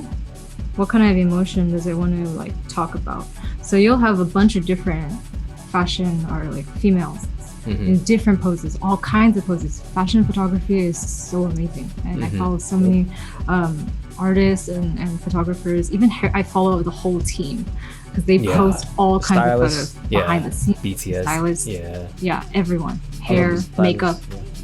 I'm like, okay, you're gonna post me some good stuff. I'm gonna follow the whole team. And again, digging for that, when they post that, I will tag usually the photographer model and see for who I use in these. Nice. But the thing is, like, I had to think about like, oh, if I'm drawing from a photo, there was this like whole argument that like this is not original. Oh, you're copying. And I feel like I think I was talking to you, Dan, about it the other day about like how that's completely nonsense. And that held me back so much. It held me back, trying to figure out if I draw from a photograph, plagiarizing a photograph. And then I thought about it more. I'm like, I really agree with you because like the mentality that you kind of set yourself up if you're trying to like, I'm gonna be original, this is like something super fresh and only I can make. Like, you're really stripping yourself and limiting yourself from many different avenues you can explore. But more importantly, you're lying to yourself, because everything from your style is an accumulation of some other kind of reference. Exactly. So there's no such thing as originality. You know, everything's kind of a blend. Reference. Yeah. It's a blend of like what you've seen. Mm-hmm. And that's kind of what I'm gonna go into for Secret Library. I was just so curious as to where all the things I was consuming went. And I had this suspicion that like everything that you've seen and you've liked has shaped the things that you're currently working on because it affected your sensibility. Yeah. So maybe you're just, in a way, you've already copied subconsciously. Yeah. And I've done the same thing. Maybe you're conscious of the reference you're using or what inspired you, but everything is a copy. Everything Agreed. is going to be an influence. So here we have just like going in. I can hopefully go closer. Going into hair strands now, right? So you can see how fast I've done this drawing. It's because it's a pretty simple drawing in a way.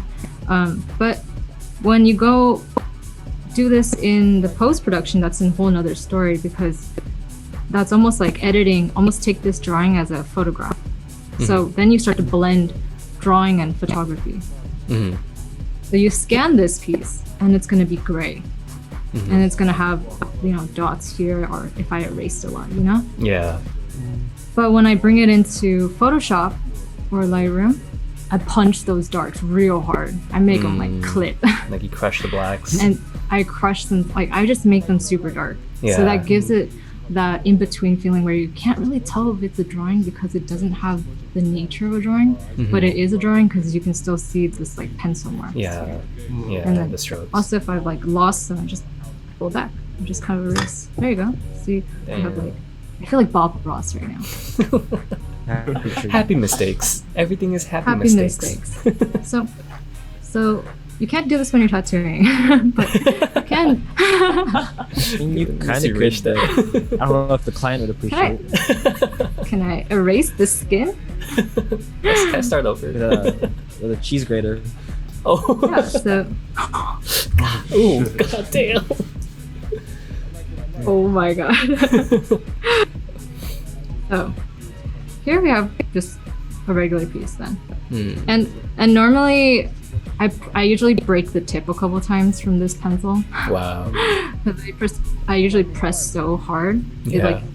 That's the only way you're gonna get.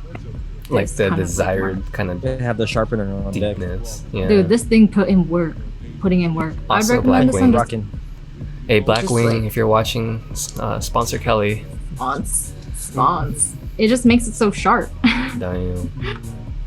But yeah, so that's just one type of organic drawing. Nice. Very nice. Another type would be like a framed piece, and I can just cut up a piece for you just to see what I mean by cutting up a drawing. Okay. And maybe when you start to look at compositions, you probably already do this in your head, but maybe not from like an artistic point of view, because they kind of teach this in art school. But so I would usually, when I do a frame piece, pull a line and pull a line. No ruler, huh? Sometimes I do. It doesn't really matter because I will use a ruler to erase the edge, make it like straight. But if you're gonna do like a piece that has an edge, it's actually really fun because I try to just block off the grid of this, so I can just cut. See what I mean? I cut it like a piece of paper, and this is where it's just measuring. And I'm just using some film stove. I can show you too. Hey. And you'll see what I mean by like cutting up. So every single time I'm drawing, this process is to me about seeing where my blacks are. Yeah. And in painting, I paint black first. It's weird. In oil painting, you should. So you usually paint the darks first, and you go lighter, because anytime you mix with white, it ends up all pasty, like pastel color, especially titanium white. So it's bringing in kind of like a painting style. I'm also painting these blacks, and I'll just go ham on these blacks just to figure out what's my tones. So with graphite, you can paint. It's a different style. I rarely did those drawings where you're like, I'm gonna flesh out a face like this. Very lightly. To animate these eyes. No, I think that's just too much. Yeah. Yeah, so you would just punch in these blacks. And I think it's again the issue that has like Kylin has, like if you don't find the reference for your emotion at the time and you don't really create things from your head, it's a limitation. I kind of just don't have the mood to draw at that point. Whatever you draw won't fit. And there's drawings in here that I realized that like midway through I'm like, this is not what I'm feeling. Let me see if I have one. I have tons of those. Yeah. Some of them are complete, some of them are not. It's almost like pre-planning, right? Like if you kind of come without a plan of attack, sure, it can be the kind of like relaxing therapeutic. Some people, maybe thrive in that. But I'm kind of thinking it as like in context of like a photo shoot. If I kind of came in there without any references in my mind, like, bruh, I'm gonna just be like standing there like, let's start shooting off. What are we doing? Yeah, I'll have like pieces like this and I'm like, what the heck am I doing? And then I just zone out, and that's when I'm like, this is not what I wanted to draw. Yeah, right. It becomes kind of like a hindrance. Yeah, and I mean, you don't have to show all the work that you do, and that's the tricky part about being tied to social media. I can't not have social media as much as I want to go rogue and be back into my hermit life as a painter. I'm like, bye, everybody. You can't really once you're on there. Sustainable. Yeah. So you have to manage the boundaries that you have with social media and the pressure of trying to post everything and then feeling like you have nothing. Yeah. You feel like vulnerable because everything you draw, then if I realize I'm starting a drawing and I have this idea that I'm gonna make it into a tattoo flash, it's gonna look like shit. It's gonna look like crap because my intention for doing fine art isn't so that I can make profit off of it and make it sell like a piece. That's more design. It's more like catering to clients. Like, I need to cater to emotions first as to why I'm even drawing. Yeah, that's like a fine. I feel like that's interesting why you how you're in tattooing, because a lot of times you're kind of like constrained to the client too. For sure. But I mean, I feel like if you're able to do your own work, that's like like what you used to do, that's like that's super like good. Yeah, it's hard to kind of like survive off of that sometimes. Yeah, it's definitely more picky. You also have to have boundaries with clients and have them know that I'm not the best at doing floral work, nor am I very good at other things besides figurative. That's why it's more so I tell my clients or I tell people who inquire, I'm sorry, I don't think I can be the best person for your idea.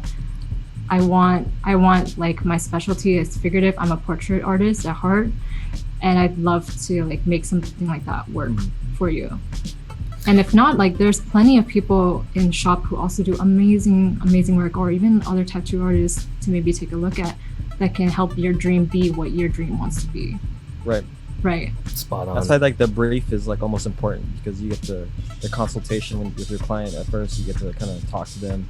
Yeah. And kind of see their expectation or show them like what you do. Yeah.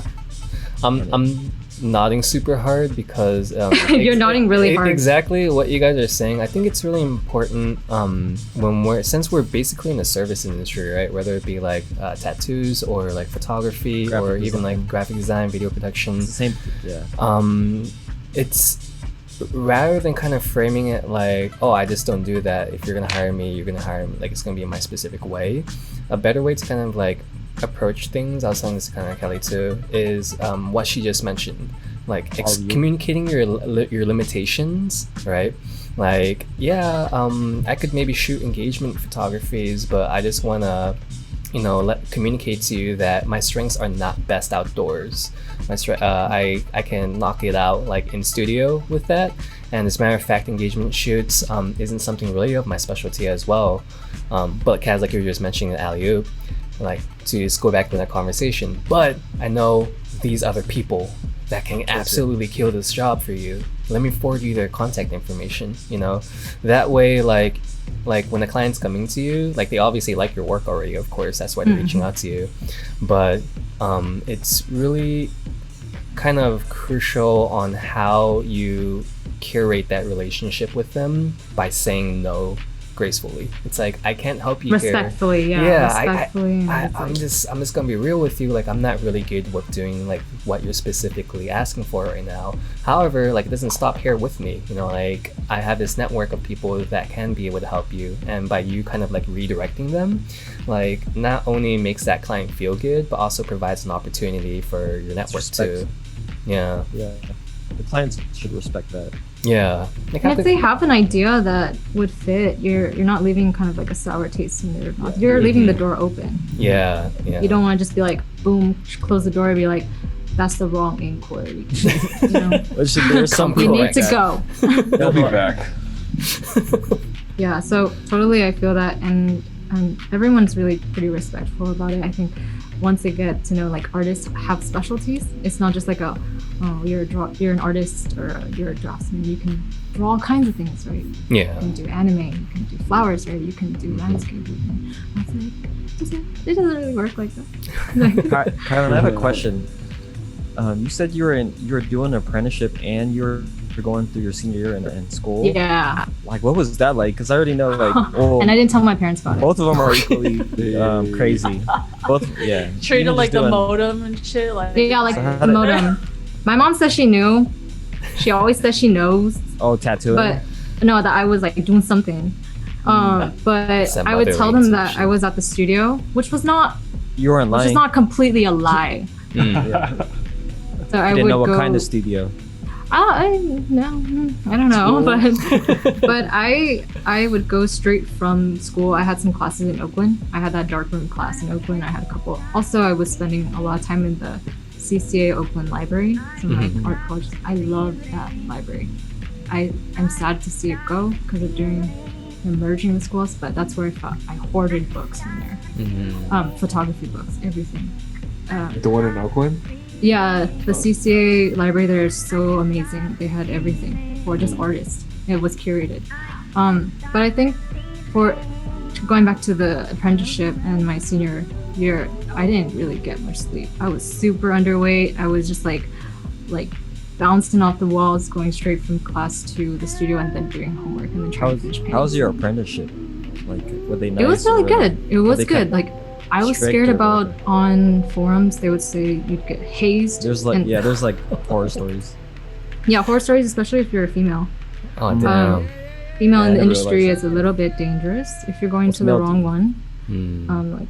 So Definitely, yeah. I was really worried about that, but because I saw Black Serum, had a lot of Asian artists had a really good, review, and they just felt like I was scared shitless when I went to go interview. It's intimidating to go in a tattoo shop. Super intimidated. I was like, I have tattoos, but that doesn't mean like I know. Was there a lot of what this- people in the shop, like when you walked No, in? it's really like they're more closed door, which is what I Oh, like. okay. So going into that, it was a whole new experience, but I needed that security.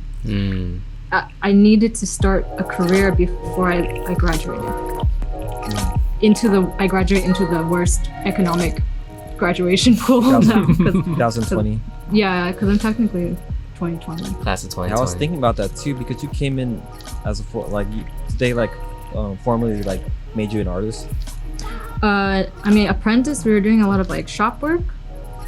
Like you're not doing apprentice duties anymore, right? No, for sure not. But I did do my apprentice duties, like try to do 4 or 5 times a week during summer. I didn't have any summer. I try to be there and like commit and Like learn. breaking down and stuff like that. Definitely cleaning A lot of as that. well as getting the door, and I think they're just really supportive. They had a really sweet crew. Everyone was just like, there was no hazing.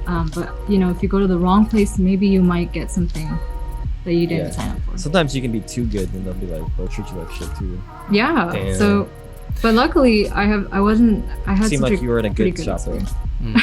For some of It us was- not familiar in this industry, like, can you describe exactly what an apprentice's responsibilities would kind of be Yeah, like? what are apprentice duties? Yeah. It's kind of Shop different bitch. for every shop, but like Yeah, it is. Coffee. it's shop. Yeah, doing coffee runs. It's You're the intern. Intern. Okay. Yeah, I think unpaid intern. Fuck. They Until pay you you start with their tattooing. teaching, and they taught me a lot, and to get to know the shop and to get to know like how to do trash, like take out your Well, take it out is very everyone's specific. trash. It's very like, specific too, though.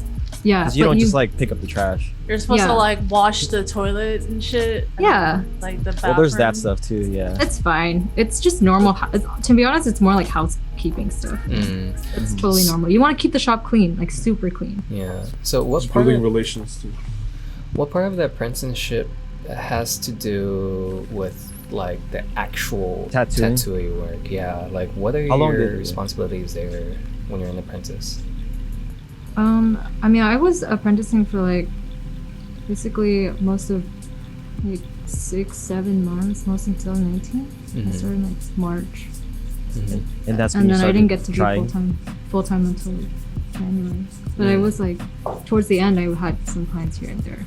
But a lot of it was watching guest artists, was watching resident artists, Oh, okay. Just how watching. they Kind of shadowing. and getting to know if they're like open to sharing like tips and tricks, or sometimes you don't want to bug them while they're with a client. You just gotta catch it. Yeah, and I did Yeah. get to see so many amazing artists that come into Black Serum and see how they work, because there's a ton of different styles. Like I primarily Sure. work in like black and gray, but I can see color. I can see like all kinds of different styles. I know like a lot of Korean artists come in, which was really fun. Yeah.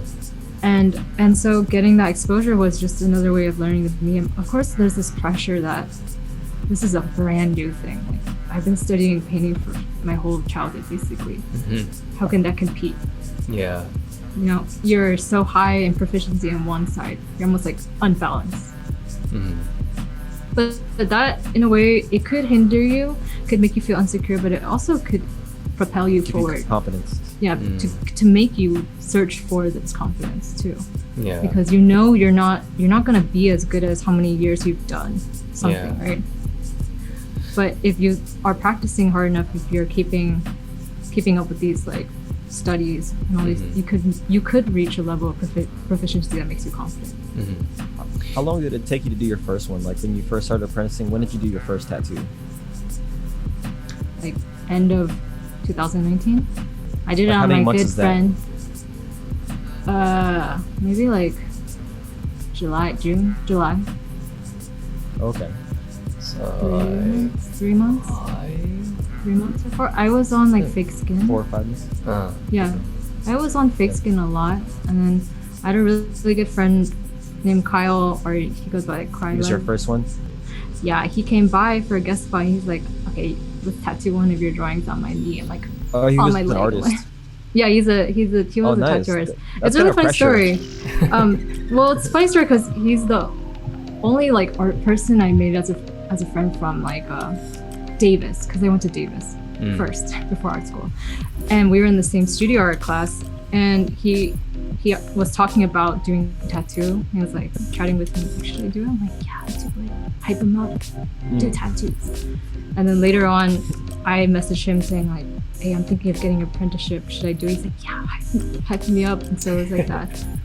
Our like mutual gas. little, yeah. So he's super dope, and I can't wait for him to come back. But that was He my ended up first. he ended up like going to do the apprenticeship.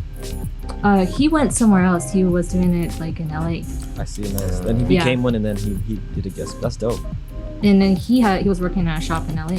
And then he came over just to come say hi, and then he's like, hey, do you want to do your first tattoo? And I'm like, How was that feeling? How was that feeling when you did your first one? it was crazy. I was shaking in the beginning, but then I realized like, wow, Get this is comfortable. exactly like drawing.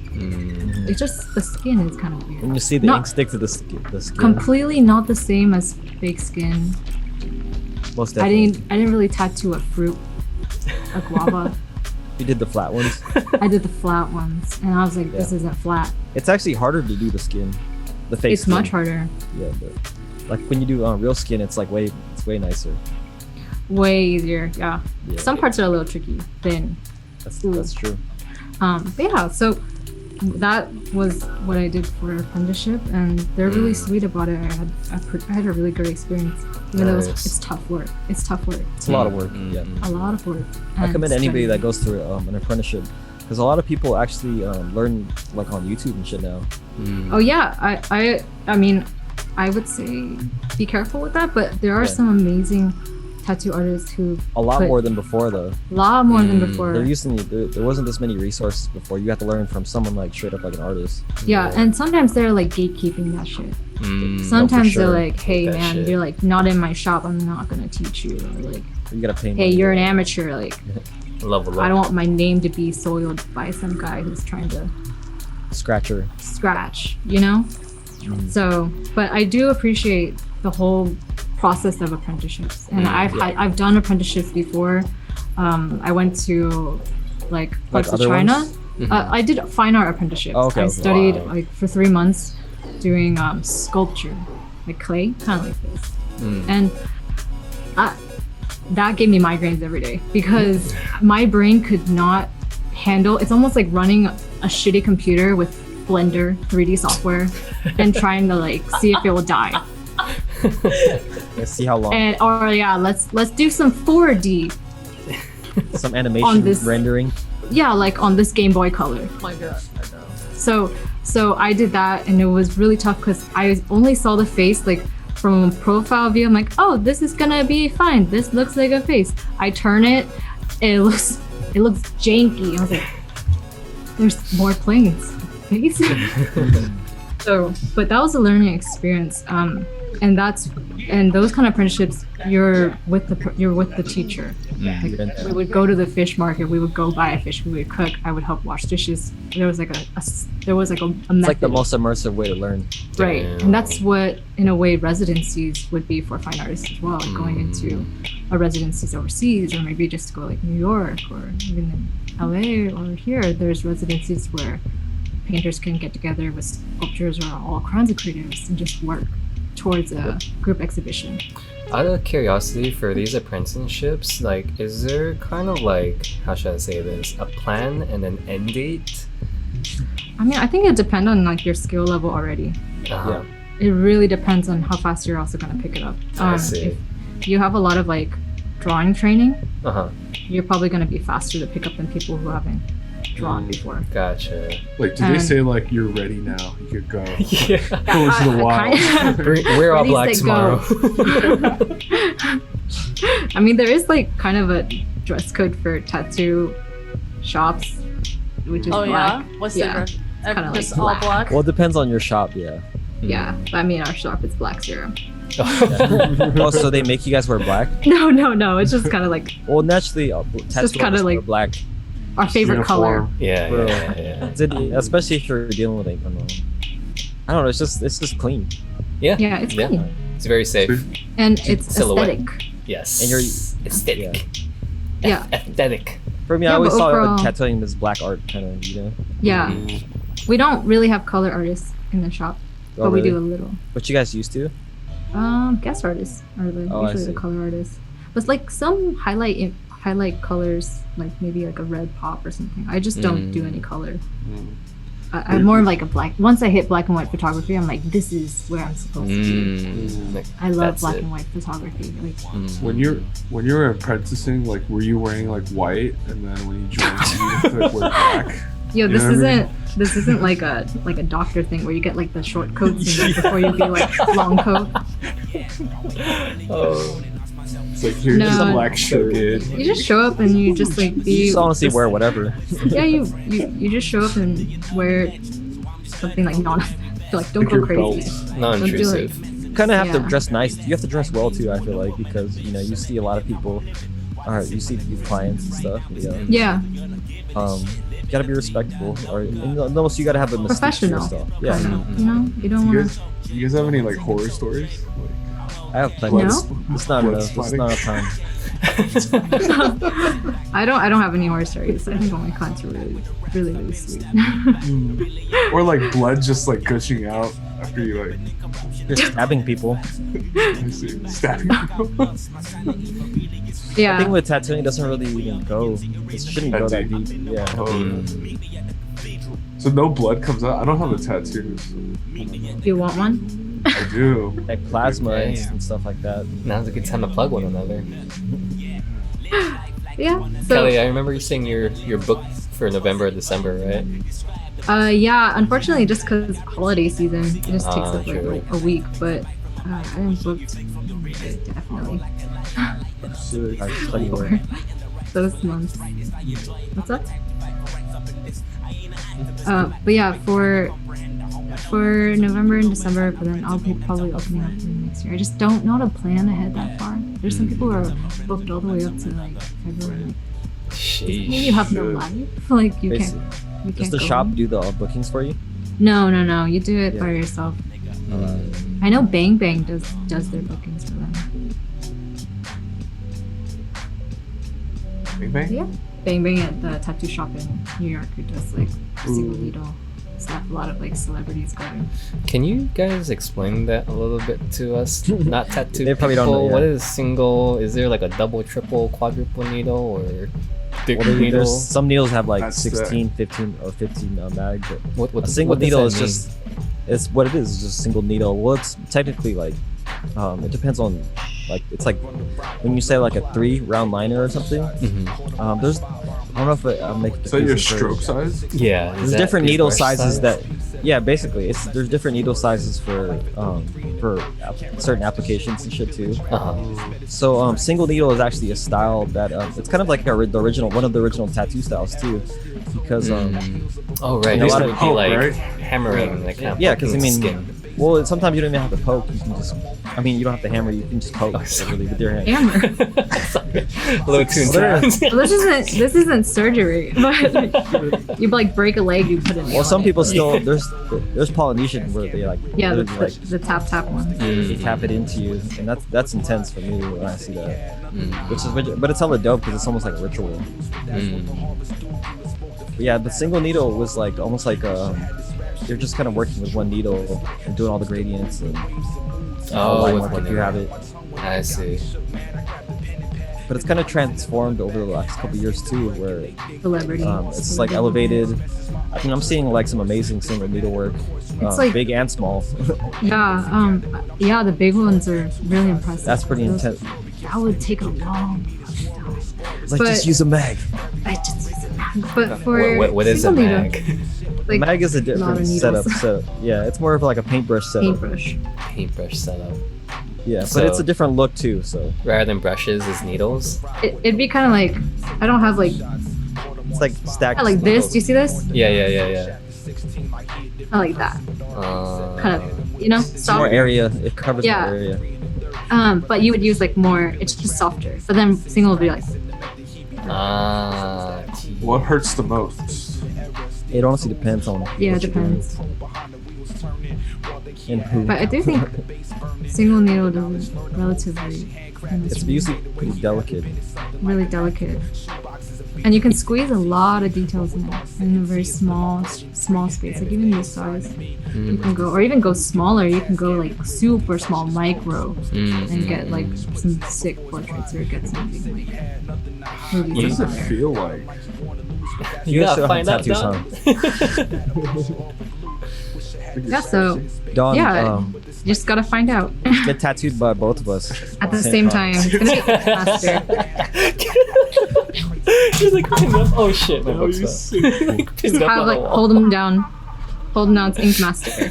No, that's really happens on Ink Master. Yeah. But I, can't think they stand shit. faked that. I think Do you they like faked tattoo it. shows? I mean, I watched it when I was a kid, but I know it was like pretty fake. It is, yeah, scripted, It's scripted. and that's for sure. not even really the shop experience. Like, It's not. I really love the shop experience. Like, you know, being around people. You know, you never know who's gonna walk through that door sometimes. Yeah. I love learning from my clients.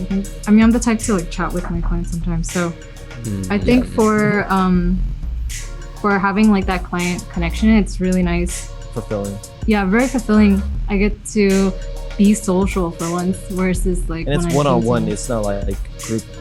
Yeah, it's dynamic. if there's a group, it's a whole different way of socializing. But for one-on-one, I feel very like comforted. Yeah.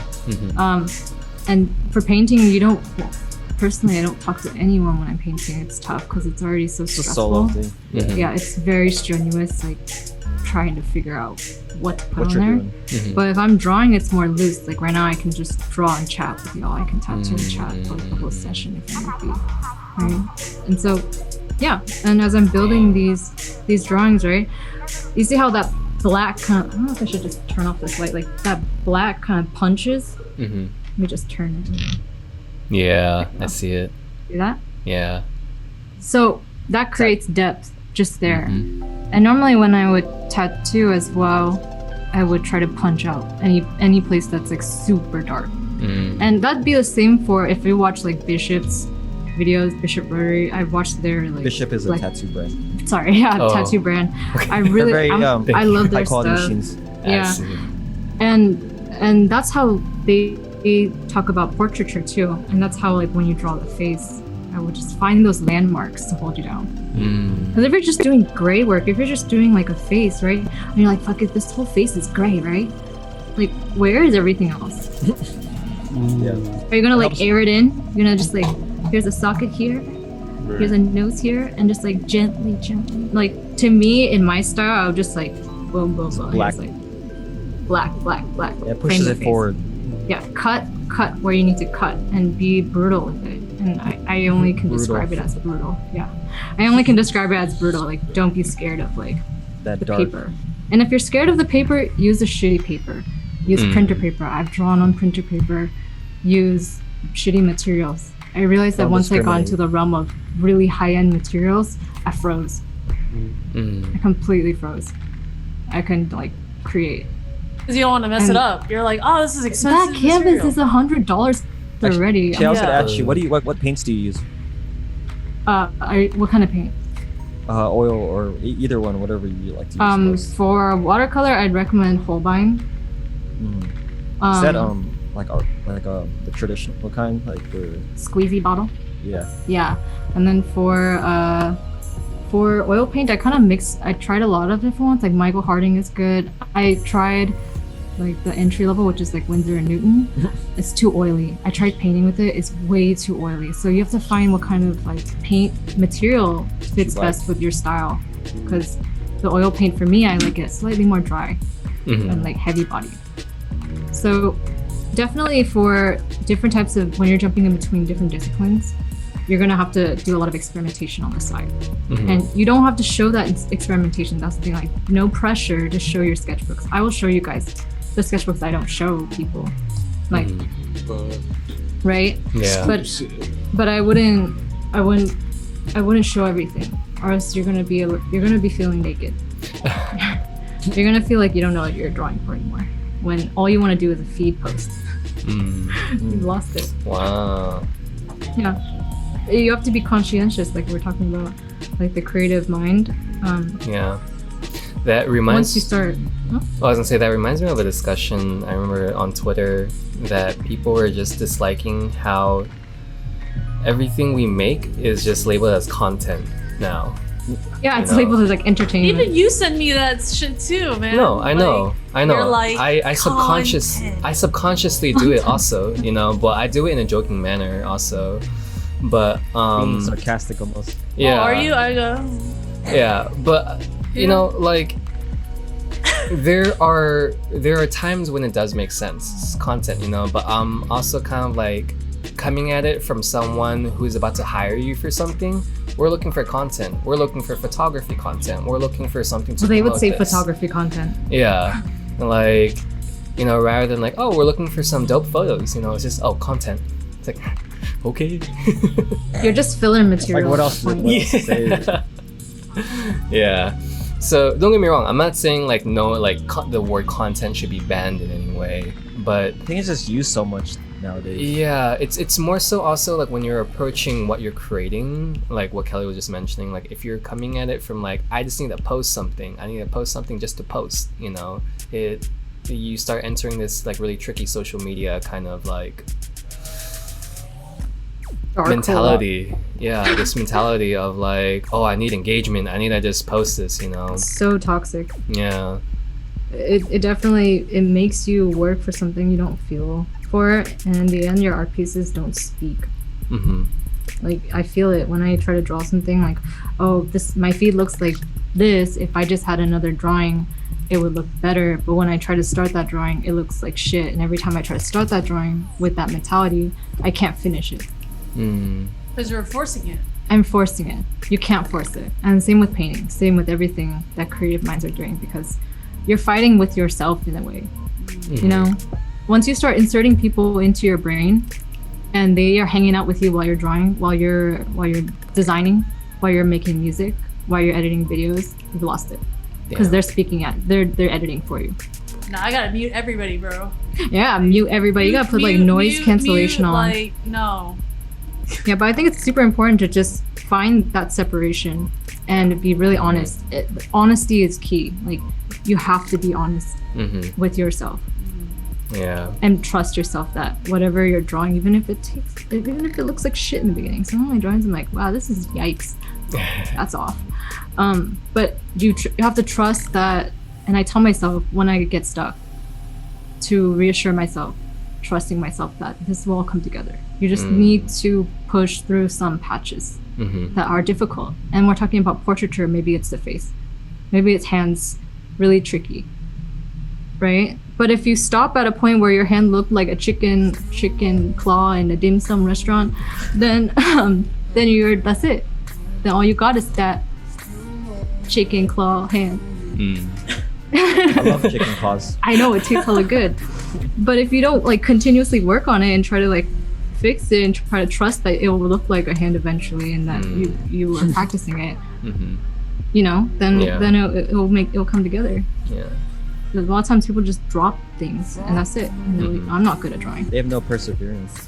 Well, yeah, and I try to reassure people that drawing and watching me draw is really different from if they were to start drawing. I've been drawing since I was 3, right? Nonstop, and that's just years. But I'm going to stress that drawing is just another skill, like a language as well. Just like learning Photoshop.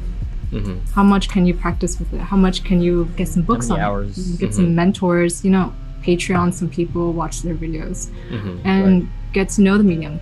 Play with this pencil. You've been writing with it since a young age, and that drawing isn't something to be scared of. It's more like the expectation of yourself is what to be more scared of.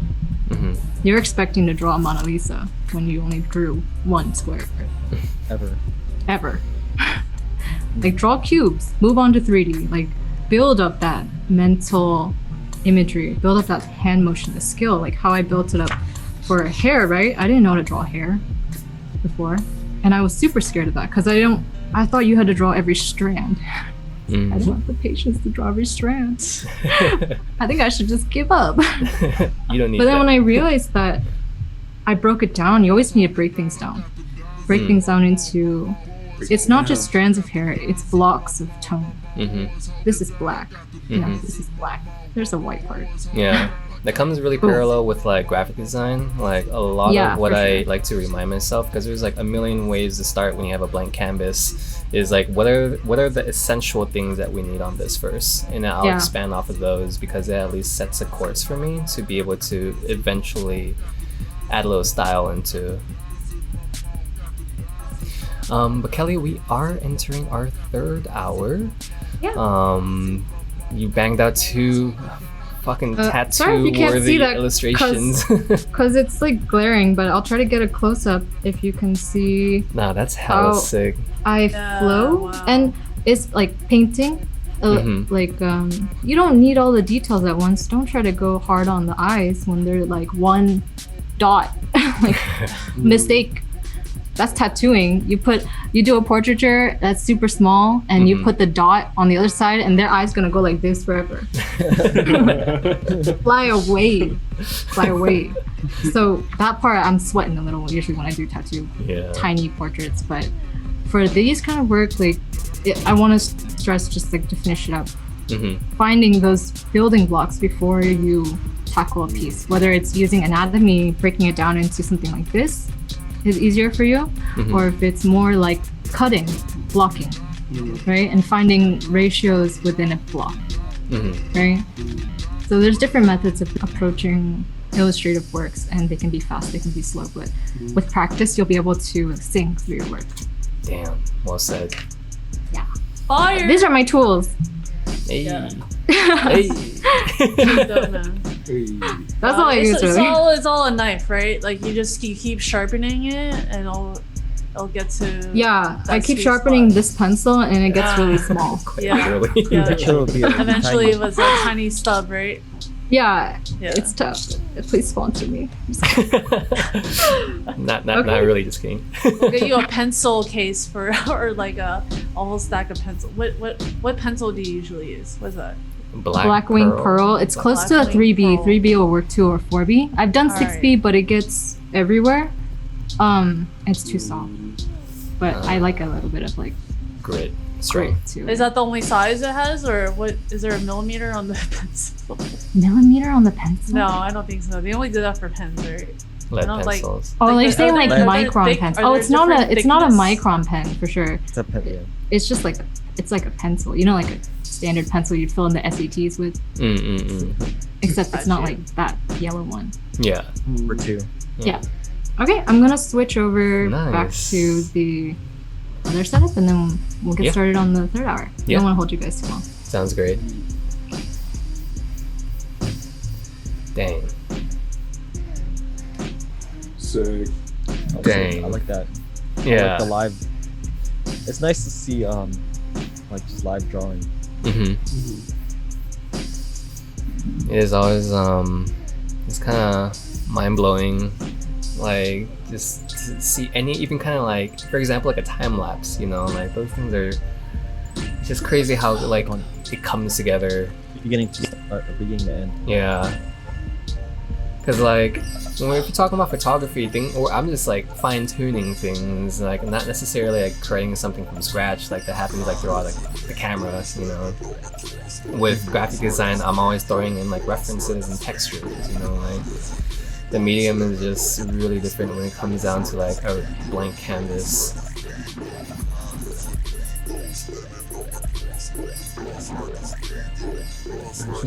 I'm back. Welcome back, Kelly. How do I share my screen? Okay, so The green button. Oh, green button. Yeah. Oh, how did I miss that? Right in the center, yeah.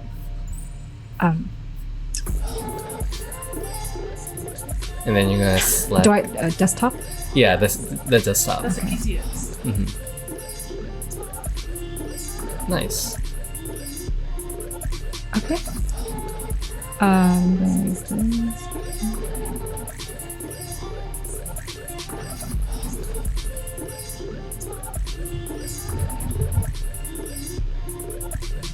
Oh, this is weird. Hey, perfect. Hey. Does this work? Yes. Yes, I think it's playing. It's loading real quick. Okay. Or you're oh, good. okay, yeah. Okay. Never mind. It works now? Yes. Technologically Preloaded. challenged. You're good. Okay. Back in the digital world. Back in the digital world, yikes. So I'm just gonna talk about some of my past projects and where I came from to get you like more like see more of my old work and see how that progression happened to where I am now and some of the works I'm working on now.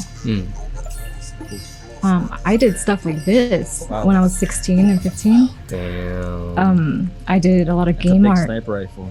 I know, right? I did a lot of like painting because you can see these are all painted and they're painted on one layer usually. Wow. Oh, okay. So- Kind of like painting on canvas almost. Yeah, so I was using, my dad got me like a Wacom Wacom. tablet. He's like, Got go for it. I was like, I don't need to sleep anymore. Thanks, Dad.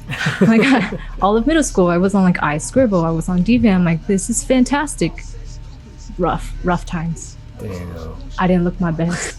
But I was doing stuff like this on a lot of different forums, like Gaia online or like all kinds of different games, not just like this one that's like for Rumble Fighter or something like that. They give me characters, so I don't have to make up them.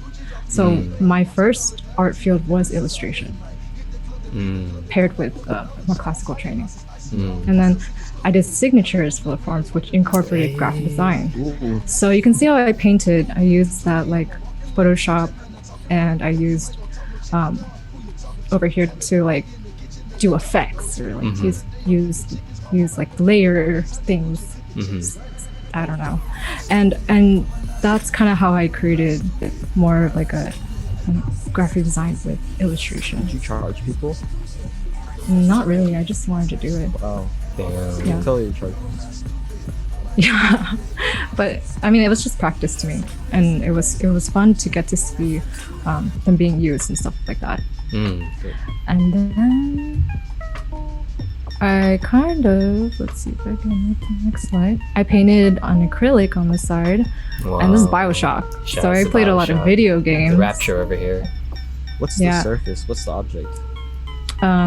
This is on a wood panel. Oh, I can see that texture coming through. And it's acrylic, and I kind of created it based to look like when you're looking out into the underwater world through the bowl. A lens. Yeah, like a lens. And I was playing like a lot of BioShock. I was playing a lot of Call of Duty, Halo, all these things. The first person. First person. I love first person shooters. No.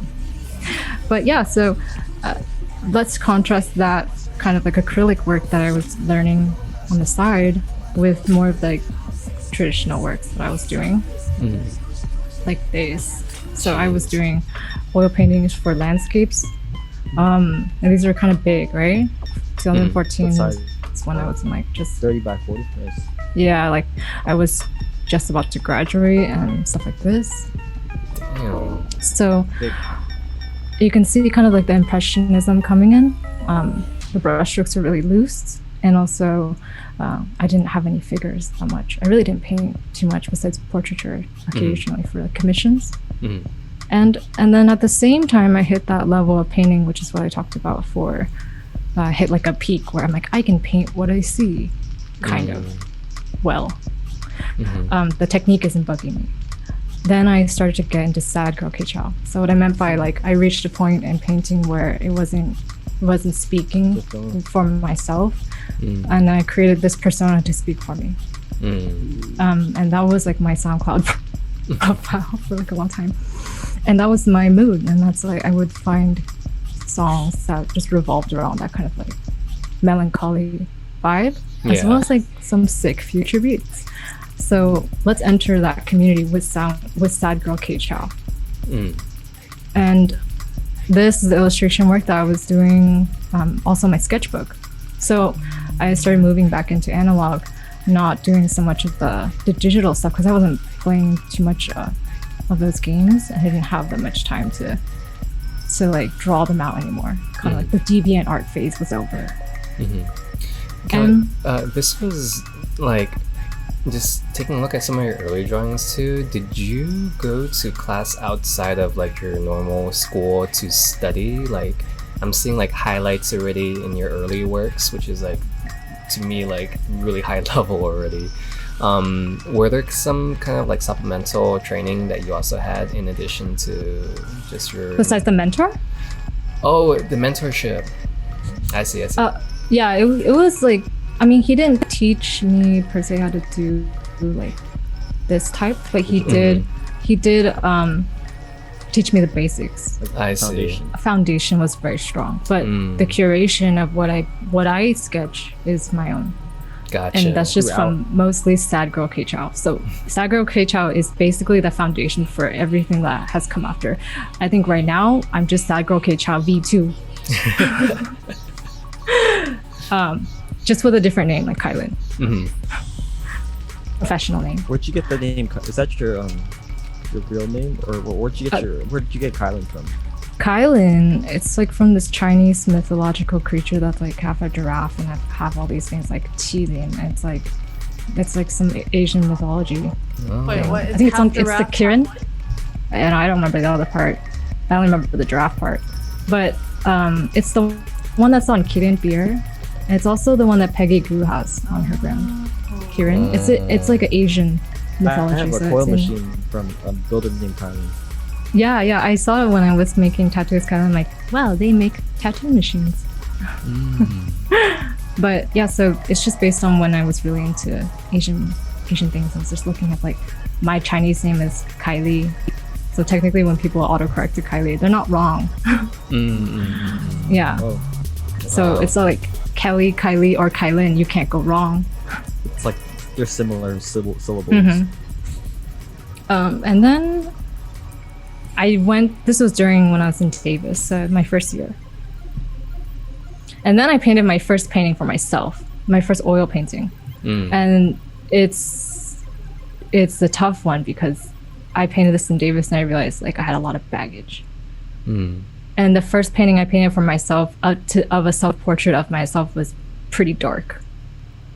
And I think it aligns more with like the persona I created. It's more honest because the oil paintings I did before weren't honest. They were more studies. So this piece was my first oil painting into the realm of like figuring out what I wanted, what I'm trying to figure out on myself through paint. And it's supposed to be a mirror for myself to look at. And this allowed me to really analyze that, oh wow, painting can be something that I can use to express my emotions as well, not just illustration, right? So at the same time I had this painting, I started film photography. And this was the color pieces I was doing. I had a strobe too on my AE1, which was massive. It was about the same size as the AE1 on the top. So I would go around just like completely strobe everyone with this huge light. Blinding. I don't even know how to set the settings. I was just like, okay. Whatever it's on. Yeah, whatever it's on. I'm like, okay, shutter speeds 1/60th. Fire away. Fire away. And that was when I started to look at the world more. So my vision started changing. Instead of looking at studies, I started looking at what I'm looking at. What about myself? What am I looking at myself as? And so going on to that, so I'm like, oh, maybe I should continue figurative studies. I haven't painted the body before. This is my first time painting a torso, even. Wow. Of even like a nude figure. It's just from like someone's photograph too. But you can see kind of like, I just thought I should try it out, see if I could pull it off. And then I realized that I actually not really interested in this. It's weird. After I did this painting, I realized I didn't really care to do female nudes. I didn't care to do classical nudes. And then so I did a series about self-portraits while I was in my first year I transferred from UC Davis and I went to California College of the Arts to find a community that's going to be really serious about art. And it's not saying that UC Davis is bad at all. I was in there for graphic design, but it's not the same level of, passionate community that you're going to find in an art school that's so rigorous, versus a GE class for studio art in a public university. So when I went to CCA, these were the first ones I did of myself. And these are still studies to me in a way, trying to test the waters if I wanted to do figurative painting, because I draw figuratively. Do I merge those two? Do they belong together? Is this where the figure is supposed to be? And I couldn't figure that out. So I tried it out on these large scale paintings. And this was my junior reveal, which was the first in my first year, because I transferred. We had to do this like real quick question. What's that figure you got in the back in your room? It's like next to that painting. Mao Zedong. Oh, okay. That's in my house. Oh shit. That looks like that statue. a mountain I don't painting. support anything. Don't take this for quote. Okay, all right. That's pretty interesting. Oh, that painting in the back is my first Chinese painting I did when I was in my overseas learning Chinese painting. So I inserted all these kind of like symbolic things. Also, the dresser is all the like Chinese furniture that I have in my house because my dad likes Chinese furniture. A lot of it. So all these things, I was like, do I paint by inserting symbols? Do I paint by like formulating compositions? I used my phone to do self-portraiture. I just timed it and run back and forth. I was like, oh, do I need to start to paint for myself by taking that literally and literally painting myself? I take things very literally. So this was my first step into it, and I had to get my first critique on it, which I was shaking. Oh, that's I scary. couldn't breathe. I was so scared. And this is, I have to stress, this is the turning point for a lot of my work. This is the what's setup. that color shadow in like Oh, this one was. in the Can you see this one? Or can you? yeah Can you? in that Yeah. one like that because I see the light. It's coming like your shadow's on the ground, but it's also on the wall. Mm-hmm. Cause so like the light comes in and then it also hits the wall and reflects the light back on the mirror that I'm looking at. It hits the floor. Oh, that's a mirror. Yeah, it's a Oh, mirror. shit. I'm just noticing that's a Mhm. mirror. So Got it. So, as I looked at this painting, I realized that I really love the shadow. I feel like the shadow, out of all four figures in that piece, Between Worlds, is the real me. And as weird as that sounds, like I identify the most with that. Yeah, very Jungian shadow psychology. And that I really do believe that shadow. I just couldn't like knock it out to be a regular shadow. I had to make it give it a life. So there's actually 4 figures in this piece. Oh wow. And that piece is really tricky because I thought I was looking at myself to figure out if I wanted to do more Asian American art painting, because I studied about Asian American issues in UC Davis as well as in CCA. I'm like, is that my issue? Is that my daddy issue? Am I not connecting with my like heritage as an Asian American, like first gen, like or second gen, like born here first? And that's the kind of like issue I had in the painting. I was like looking at myself like, is this where I belong? So to go into this was my junior review, and I got, this was the turning point. You'll see it's a pretty dramatic turn. So all 3 figures, all 3 self-portraits, all 3 staged, as well as painted in a very like traditional manner. As well as I've only painted a few like full bodies. So they also have like a bit of a study feel to them. But when I went into junior review with them, I had like 3 female professors. One of them was my professor at the time. She's like, just there was a really weird atmosphere in this critique. It was like a interrogation. There was a light shining in my eyes, and then there was 3 teachers kind of in the shadows and reading my artist statement like a Bible. And at the art statement, I tried to write about Asian American heritage as well as like femininity, as well as like stuff like this.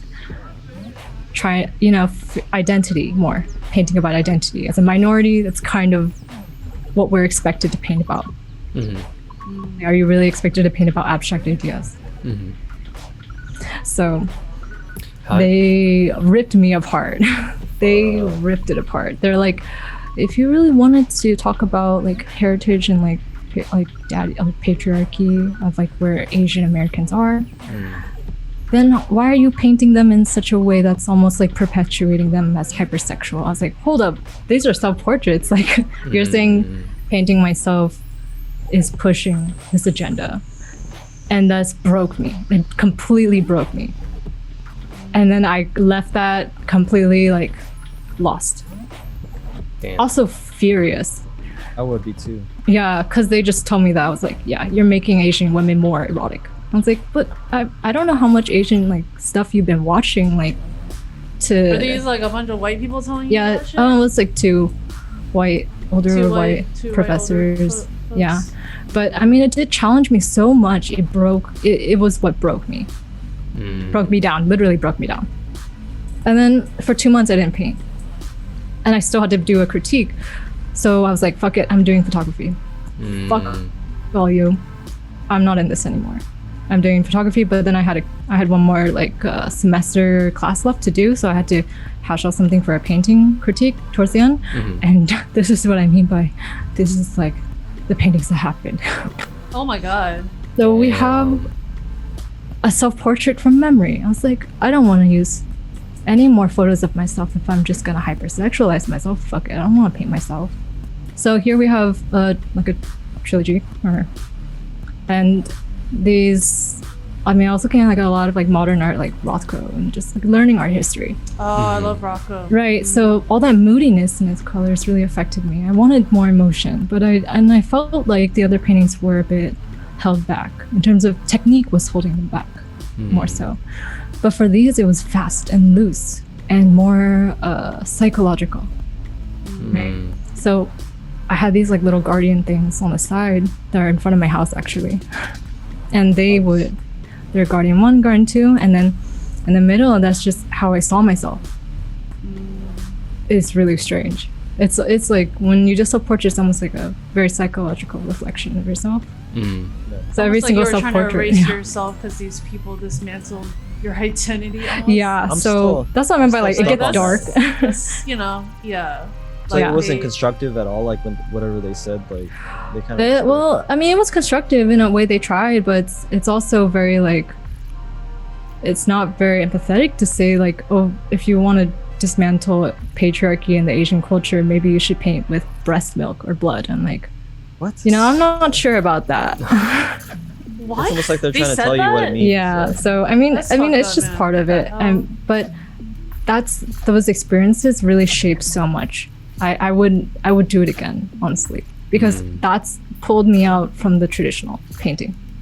It was enough to tell me to stop and look, reevaluate, and just go into photography or go into a different way of painting. So these are completely different ways.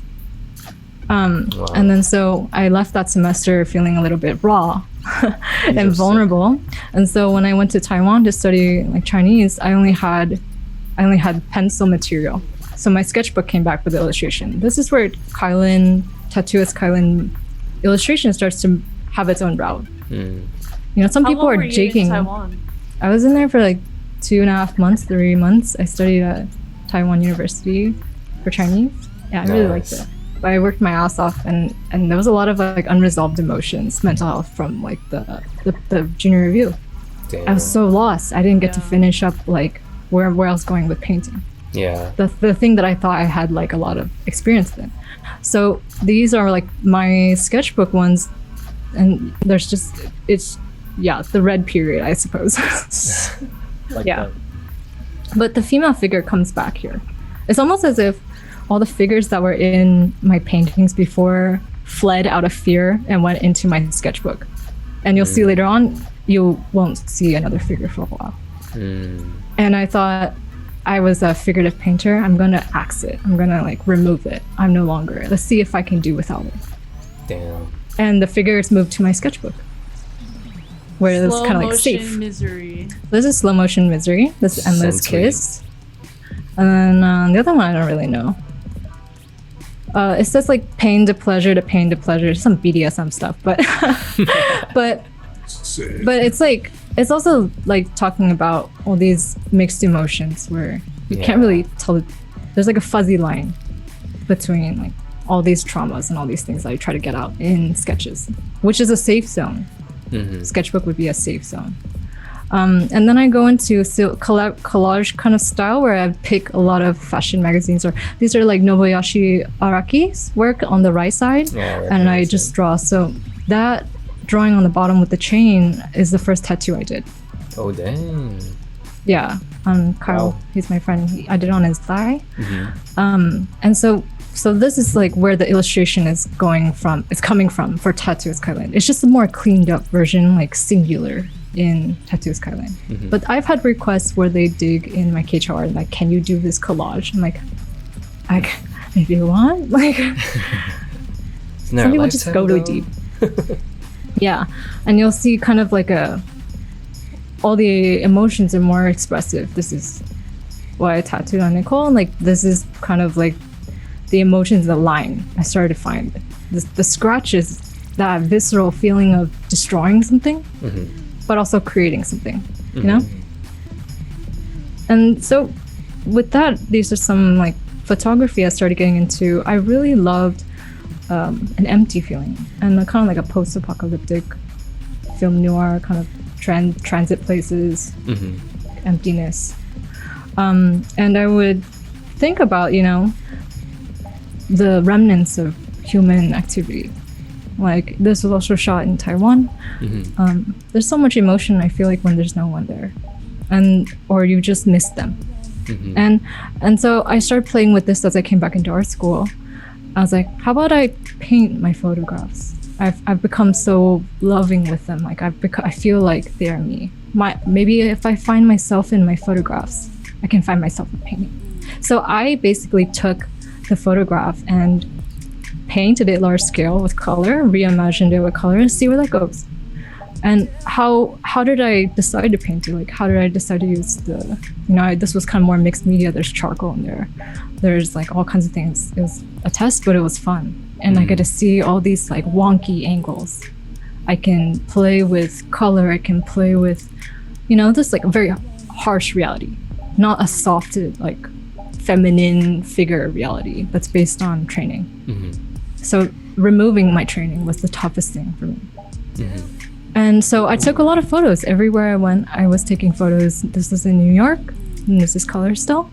And then I brought it back to the art school. I'm like, fuck it, let's knock it out. Let's make it black. So I'm going from black and white to color.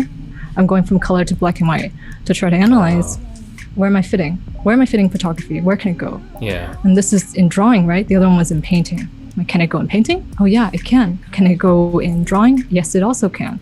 But which one do I like better?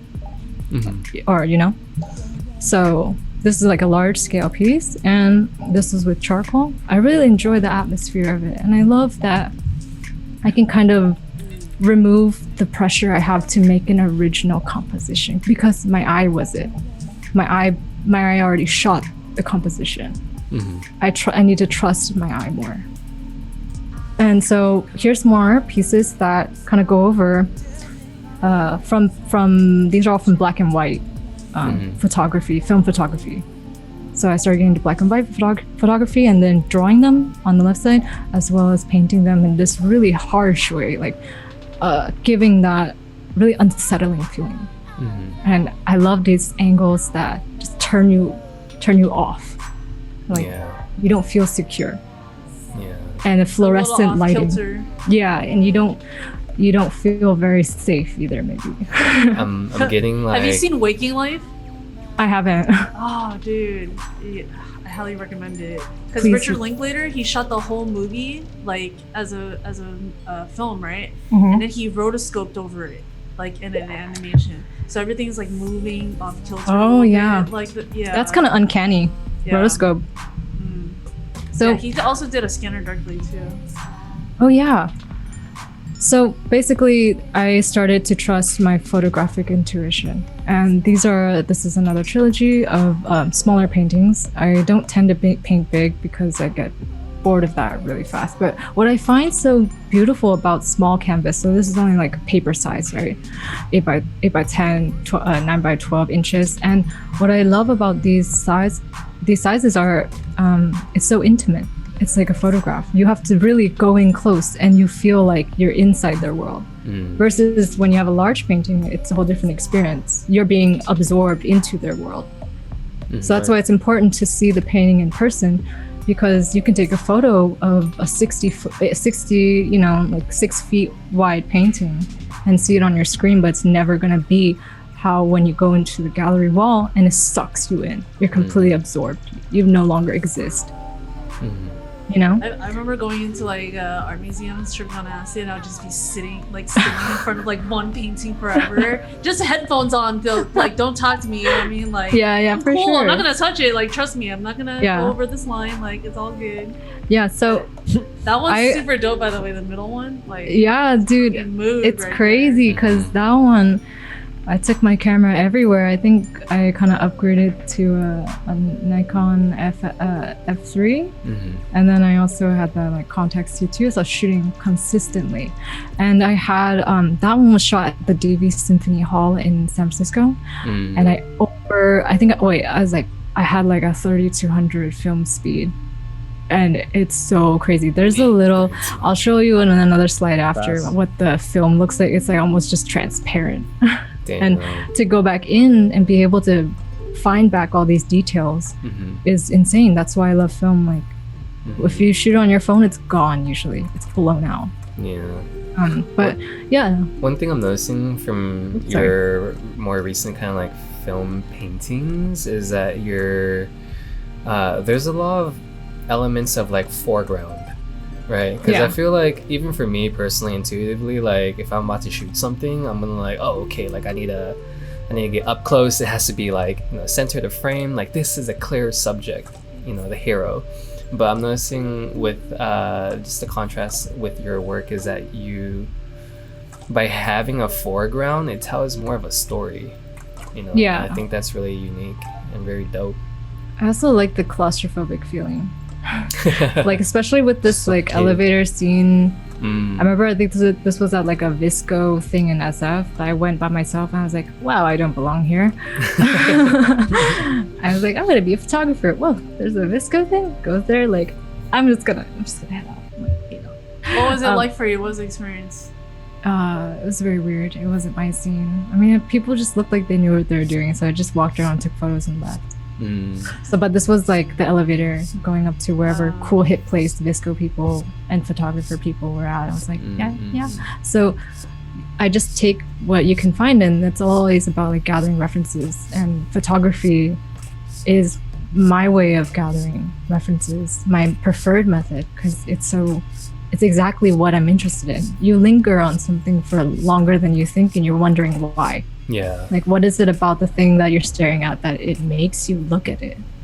Until you take a photo, and then you analyze the photo, you paint it, and you're like, huh, I see. It's the colors, or it's the composition, or it's this figure. And so I had these drawings as well, wondering about where the figure would go. It's kind of like this anxiety, right? Because all these figures are really small. They became secondary. They became part of the background in my paintings, whereas I used to be purely just the figure is the main star. So moving on to this is kind of like the firestorm. So sketchbook things, really important, but I don't show them often. I felt like this one I kind of just got in the zone. I got a package for a photo book from like Europe, and they covered it with like $50 worth of stamps. Damn. And I just peeled all those stamps off. They had all these like X marks from Sharpie to say that they've been voided. And so I just started to collage them, paint them with mixed media ink, everything. I printed out some photos. That's my photo on the top with the plane. Via Selman's is on the bottom right with the fiery man. That was her oil painting. And on the left, it's a still from Kylin Blues. It's a TV frame in the beginning of Kylin Blues. Kylin Blues. By Be Gone. What's Kylin Blues? What? Kylin Blues is a movie by the director named Be Gone. Yeah. And I really loved it so much. It's poetic. And so I started to, I don't know, like when you do pieces, they tell you what you're thinking, but sometimes I can't decipher until later. So when people ask me mid-painting, why are you painting this? I have no fucking idea sometimes. I really don't. And they can analyze it how they want. That's good too. So to me, I saw this as, you know, I'm fluctuating between my photography, I'm fluctuating between paintings and like painters I love, painters who I hope I can be like, as well as cinema now, because I started watching a ton of like art house cinema and Asian cinema, and that kind of chaos that exists all cycling all through these like murder scene kind of thing. Yeah. So that's one of my favorite pieces. I still don't know. It's just a feeling, and I can't really explain it more. Sometimes the meaning changes over time when I'm like in different phases. Yeah. And then I hit Secret Library. So this is kind of like my culminating senior thesis. I just wanted to like, I never really got to explain it all like thoroughly enough because during the exhibition there's so many people. I always had to like pass around. But Secret Library was my thesis for the end of my art school senior year. And I made all these like flyers with just this on it. And I remember someone posted on Instagram saying that like these type of flyers are the type of flyers that give me anxiety. There's nothing on it besides just like this like very obscure secret library. Like, what is this? So I did this for my flyer, and I used like film grain. I just wanted to kind of incorporate that, and I wanted to make sure that it's not just a painting and drawing exhibition. I try to figure out how to put photography with it and intermingle them.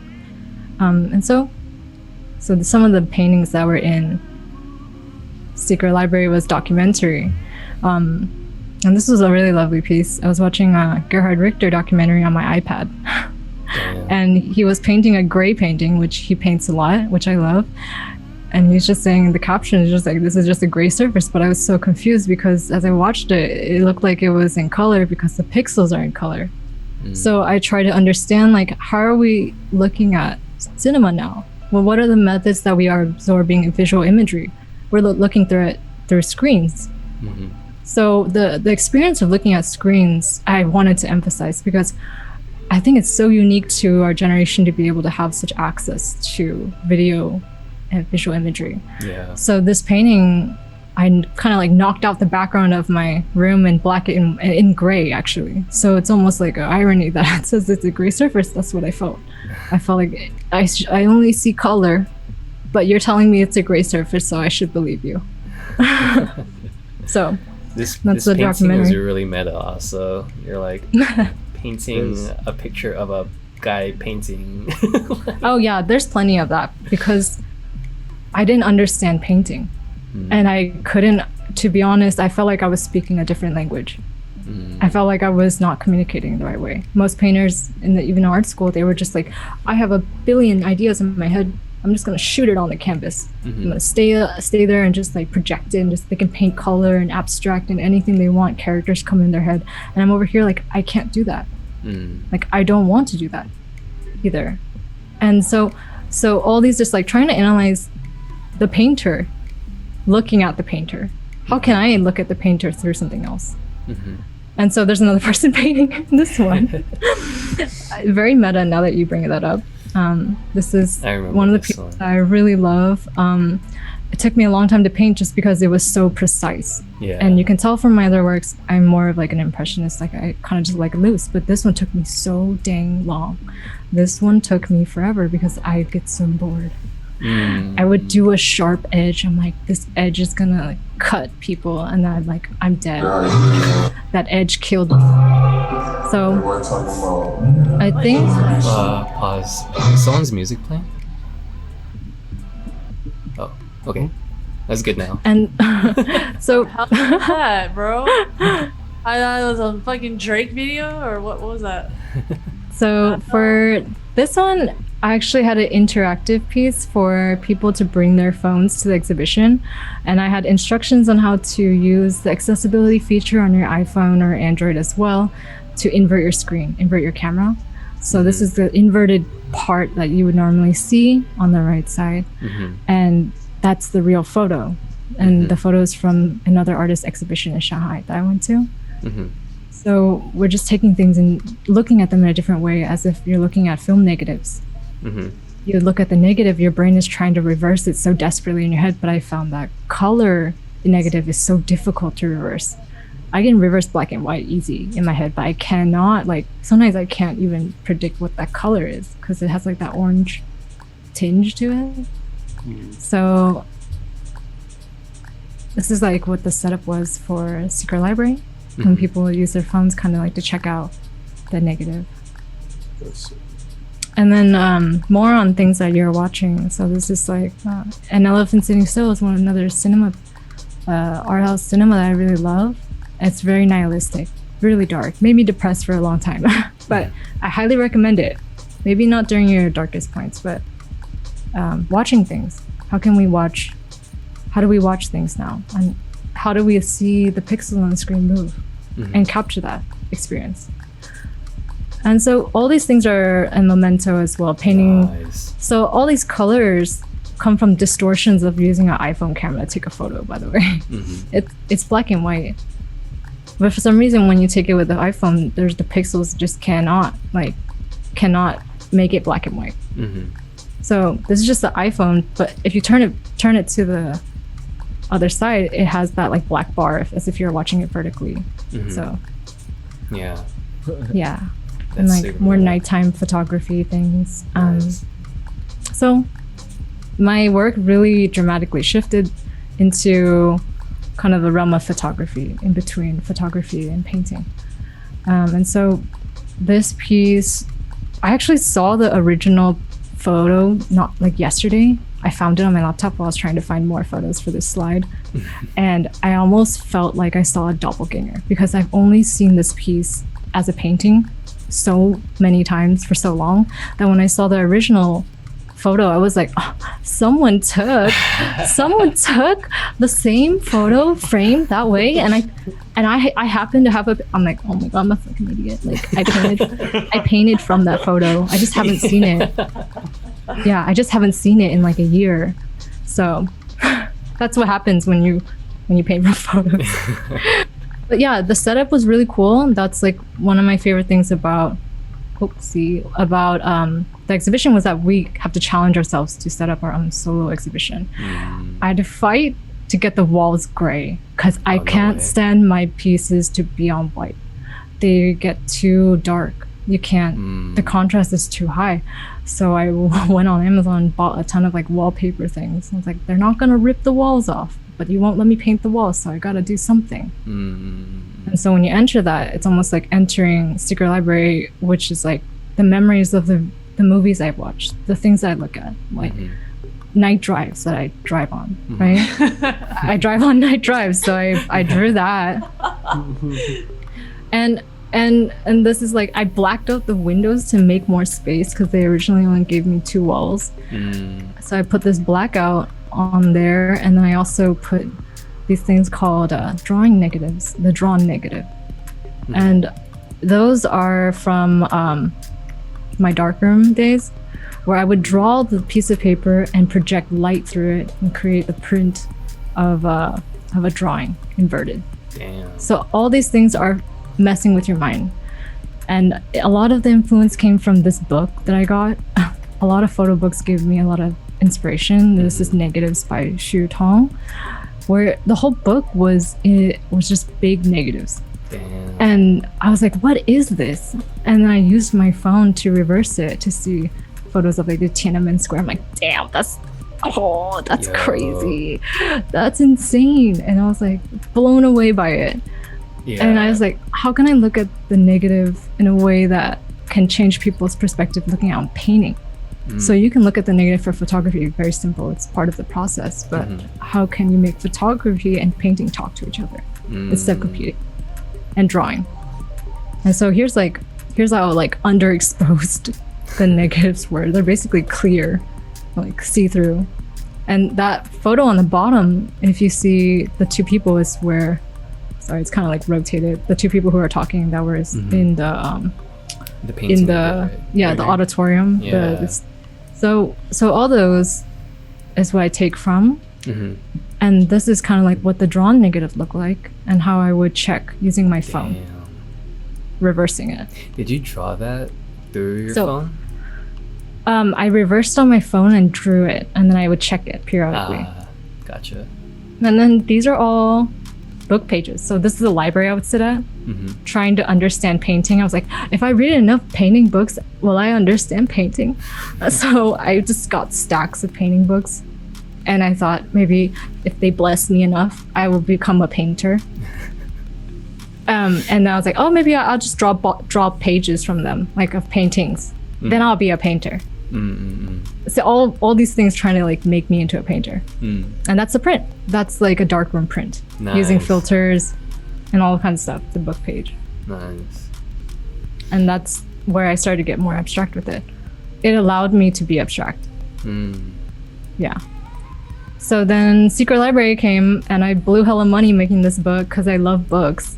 It's super dope, by the way. Oh, I love photographs. I want to shout out Nicole too. I feel like she helped you a lot with that, because I could only imagine, just to paint a scene for you guys, like how the Secret Library was. There was probably around like 15 to 20 people at a time, and each one It was a ton and of each people. one basically was in line to talk to Kelly. And then she was also selling art books, and Nicole was just helping her and like kind of like directing people too. I was just like, god damn, like this is a lot of work for it was a lot. just 2 people, you know, to do like a gallery with that many people rolling in. It was a tiny gallery, very small. Like No, but I mean like it felt more crowded because like there's so many bodies in there. Yeah, so it so was many like I was just like, god, and I had to like get in line, and finally like, oh hey Kelly.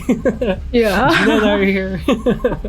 I know, I remember that. Yeah. But yeah, it was like shout out to her. She definitely was the bookseller. She was like, you're gonna have to wait in line for Kelly to sign your book with a special thing if you want to get in line over there. Yeah.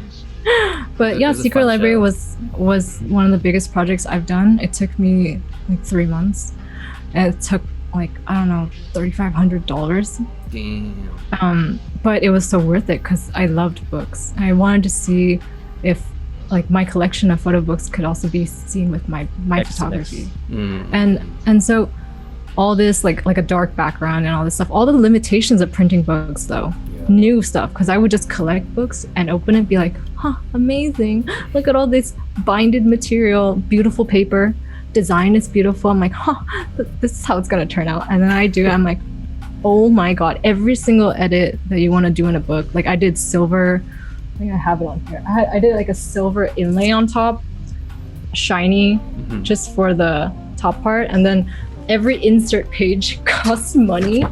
So I did like a little like frosted insert page that you can see through, That's and one on the sick. back. Yeah, everyone costed money, and I was like, I really romanticized the idea. How many copies do we have out there? I think I did like 300, 150. Good amount? 150.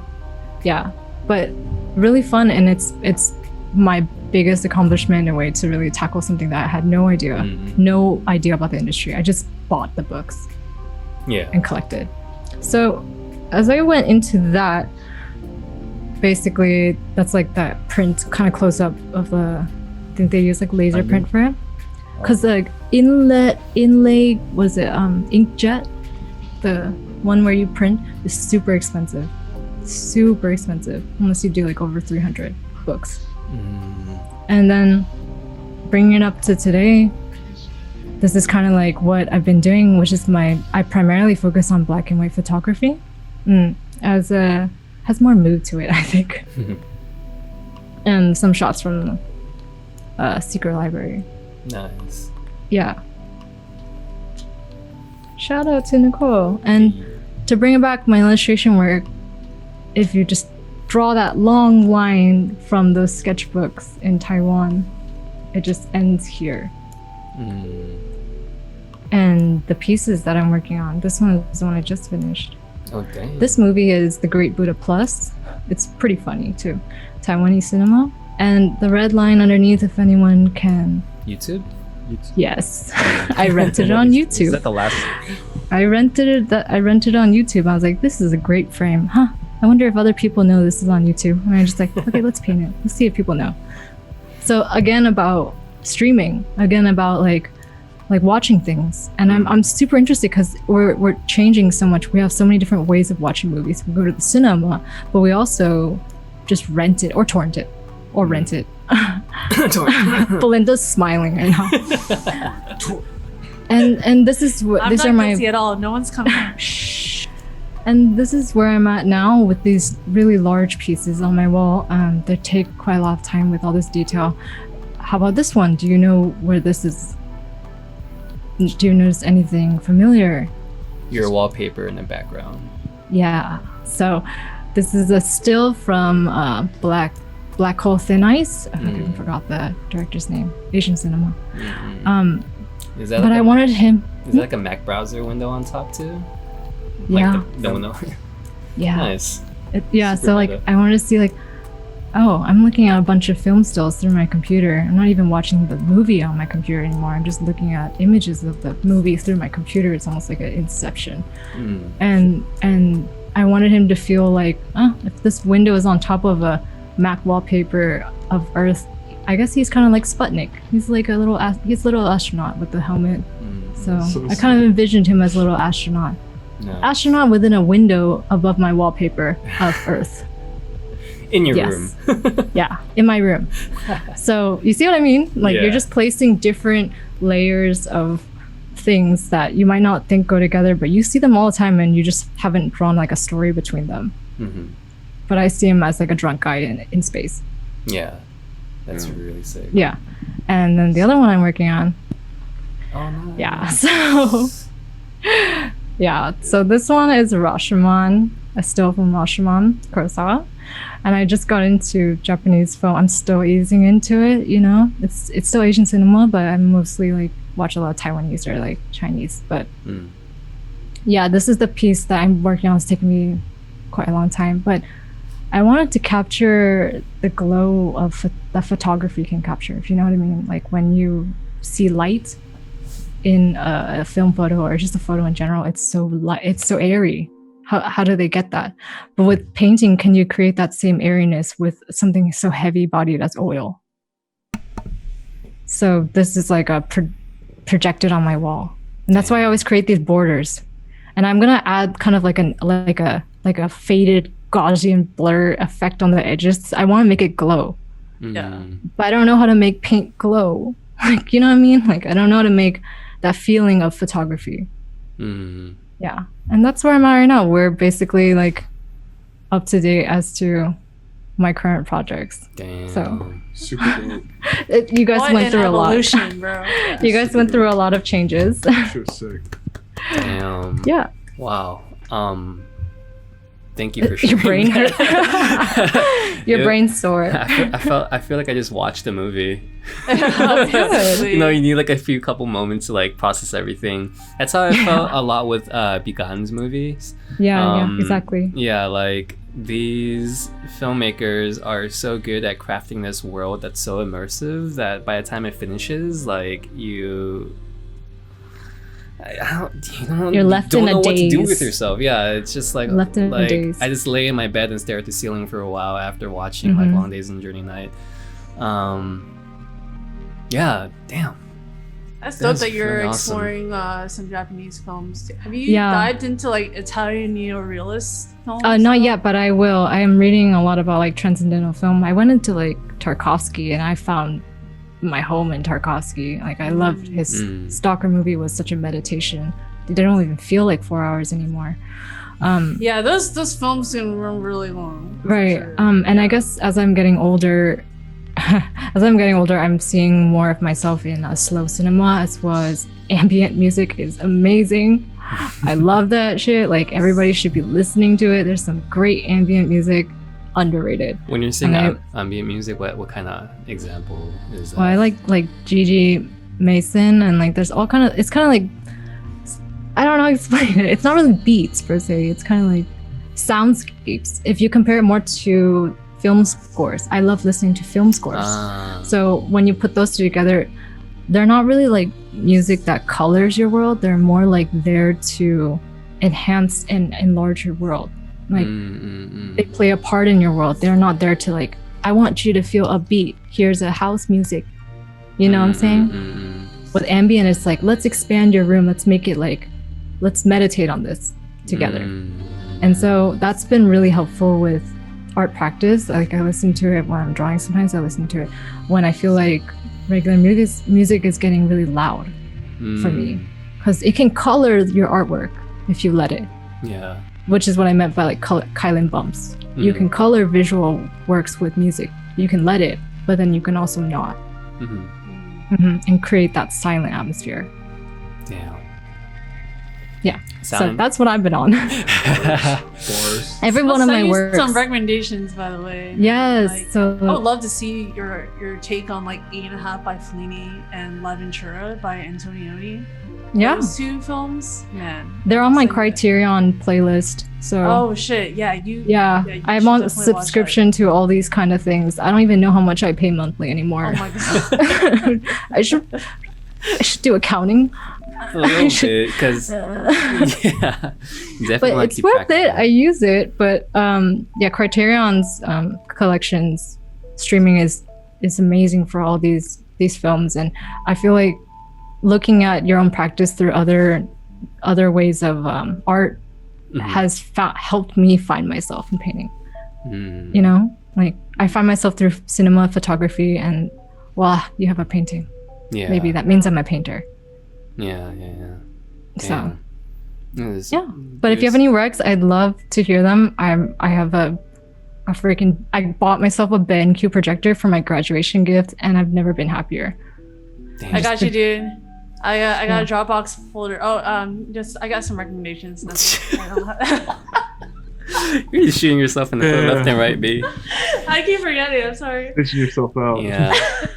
Kelly, you can stop sharing and then we can wrap up. That was a really dope presentation, by the way. Oh, sweet. I'm happy it wasn't too long. Yeah. So just side note too, like, I hope it doesn't sound crazy now that like I came up with 77 slides. I just had a lot of things that I wanted to share, and you wanted to show your progression also. So shit just adds up over time. It does. Yeah. But yeah, Kelly, we are a little over, so I hope that kind of provides you the assurance that we were talking about during our initial meeting, that 3 hours, it goes by really quickly when you're like talking about yourself. Definitely. But we had a blast on all, like, I feel complete because I feel like your journey, despite the fact that it's only like really just beginning right now, like you've brought us like full circle, you know, and you narrate it really well. And I'm happy, and I hope that, you know, this experience has been like really fun for you to kind of like look back into your old work also, and just to kind of relive those experiences, to have provide your kind of like direction into where you're going now currently as an artist. Yeah, I think this was really amazing experience. It's like the best way I would see an interview for me to do the first time, and the most comforting way to do it. Like, I'm not interrogated. We have this list of questions. We're gonna put a light on you real fast, you know, and dismantle your identity over live stream. Yeah. And I hope that like all the tech issues Daniel and everyone's been handling for me, being like a little cave artist coming out like technology. And I'm happy it all worked out in the end, and that like, you know, we can set up mics and lighting and have that really cool like sketching session with you guys. I've never done a live sketching too. I actually got really nervous about that, so having that reassurance that drawing in front of whoever's watching is completely natural is really lovely. It's a memory I'm gonna remember for sure. We have and shout out to our 18 viewers right now. Thanks for sticking it out, guys. Stuck it out. Yeah, y'all the best. MVPs. So Kelly, just to wrap this up, kind of want to recap a little bit. Oh, we have a new follower just now. That ring comes in. Thank you for the follow. Super hot. Did they donate money? I don't know. Thank you, Zero Links, for the follow. I just want to quickly recap just to kind of summarize things up. You first were telling us your story in the beginning kind of began closer to when you're basically a child, right? You first started off with Rumiko Takahashi's kind of works with like Ranma and Iyasha, and it sounded like that eventually led you to look for a community because you couldn't find right anime friends at that time, and I believe at that time you also started taking up mentorships, like fast forward a couple of years, and you started doing some like fine arts. You're commissioned by your parents, which is super dope, by the way, because I would always love to, like, whenever if my parents were to say, oh, take a photo of me, like, hell yeah, like I would love to. They're supportive. And then it sounded like you kind of then took it seriously, like during your journey in Davis, you eventually went into, is it CCA? I feel like CCA, California College of the Arts. Make art that matters. I rep them. Even though we had some ups and downs, I think I learned so much. I'll donate to their scholarship pool. They sent me a mail. I'm like, I'm an alumni, I should donate. Nice. But yeah, so it sounds like since then you've like recently graduated, and then for the second hour you started talking about your illustration process. I think you emphasized a lot on starting with like the blacks.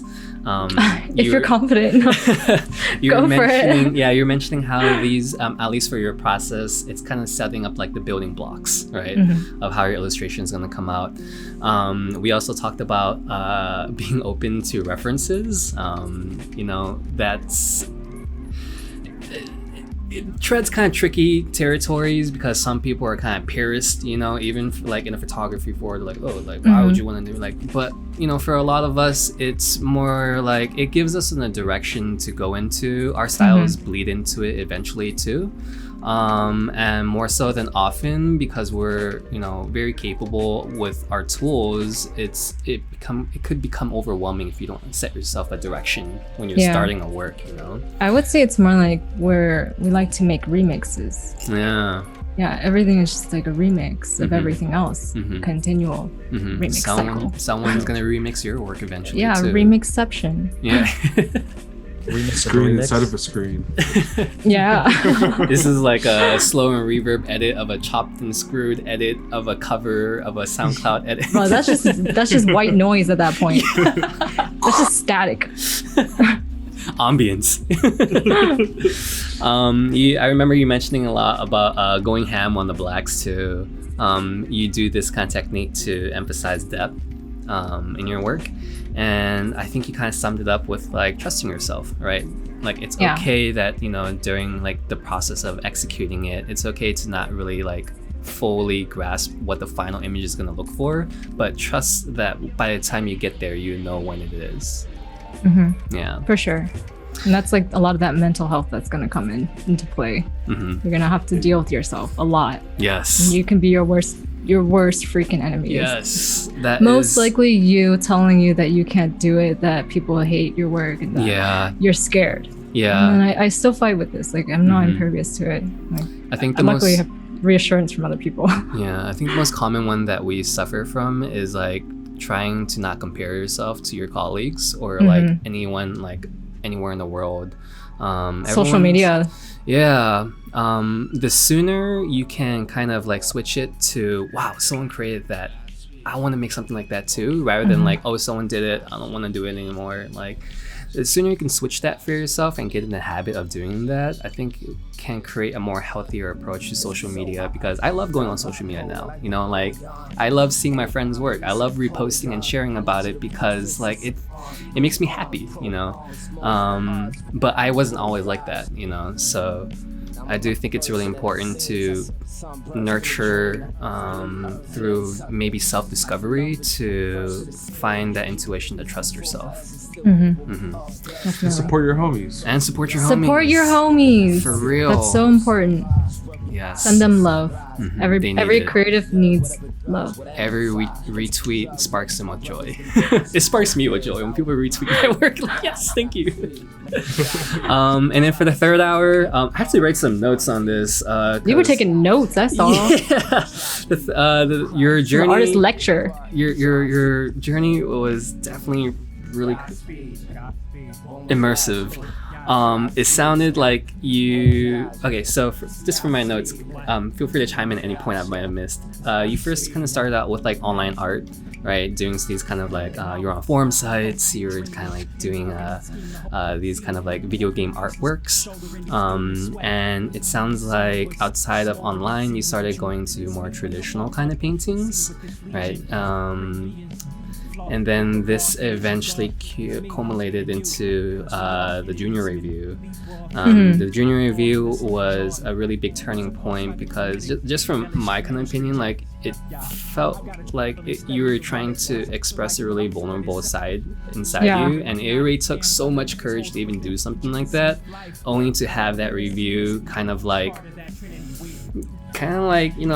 the shit take a dump on you. Yeah. Take a shit on you. Yeah. Yeah. And as much as we can kind of say like, oh yeah, it helped me kind of like evolve into my like the right direction. Like it's fortunate if we can think like that. Imagine all the other people who are like absolutely crushed, like pulling yourself off of that is really, it was tough. It took a lot of time and a lot of help. And a lot of people saying like, try to get back into painting. Get back into painting. Just go back into painting. It doesn't work like that. It doesn't. You need time to find, like, you need to overcome those kind of emotions yourself. And sometimes it really just takes time. And sometimes the right people are around you to help you. Yeah, for sure. Create bumpers in your life. But yeah, that turning point kind of shifted you away from traditional. It sounded like during that time you were in Taiwan, you were doing a little more of like figurative drawings again, which eventually led you into film photography. And then while exploring film photography, you realized that black and white photography was something that you're a lot more attracted to, that maybe resided with you a lot more. And then brings us up to now where you're getting like super meta, which I personally think is really dope and original, by kind of combining photography and painting. Damn, like I'm screens. Yeah, I love screens. I'm sure I'm like a bug attracted to screens. I just like the pixels just go straight into it. Yeah, it's really cool because I think also by doing that, it helps your mind be a lot more present. You know, you're like focused on things in front of you rather than worrying like, oh, where am I going with my art direction all the time? Right. What's like my next move? How could my next piece be like more of a banger than the prior piece? You know, I think those are a lot of kind of traps that a modern artist can fall down into. And yeah, I think that brings us back to now, right? Yeah. Yeah. Sweet. Back to speed. Back into the still doing meta paintings. Hey. Trying to paint a cinema on the wall. Like I want people to look at this painting and be like, it's dark in the room and there's a projection in a painting. Mind fucking. But but yeah, like the roads have split in a way where one is my career. The illustrative works in my sketchbook have become like the way I support myself and the way I get to be social. Yeah. But the raw energy, the abstract ideas I can't really explain are in paintings, are in photography. These things I have no words for. They just exist. Yeah, I've realized over time too, even with my clients right now, I'm doing like product photography a lot, and it's not the type of photography I want to do, but at the end of the day, like it's still like providing me a source of income, and I'm still learning things from product photography too. So there's never a loss really. And if anyone could kind of combine like different avenues of what you do into a source of income and what you like to do, like you may kind of, you know, find some kind of happiness in between there. Shout out to your setup in the back with the blue tape, man. I was just looking at it. Is this meta? That's for product photography. Oh, that's for product photography. Yeah. That is the product. You removed the umbrella light. Well, this for for now. the t-shirt. I've never fucking for the wearing t-shirts right that we're now. launching. Yeah, I had to do some product photographies. But I want to be mindful of our time, Kelly. I know we're kind of 30 minutes over. So let's go ahead and wrap up. So the last things we usually like our guests to do is to give an opportunity to promote yourself. If you want to tell our community right now, like maybe the many handles they can follow you through, maybe some work that they can look forward to, and anything else you want to promote. I want to give you tagging was a blast, I bet. Belinda, for the stories, because I have 4 Instagram accounts. Oh fuck, I forgot to I think I tagged the wrong K-Chow. Yeah, it was hilarious. I forgot to tag K-Chow art. Belinda. Oops.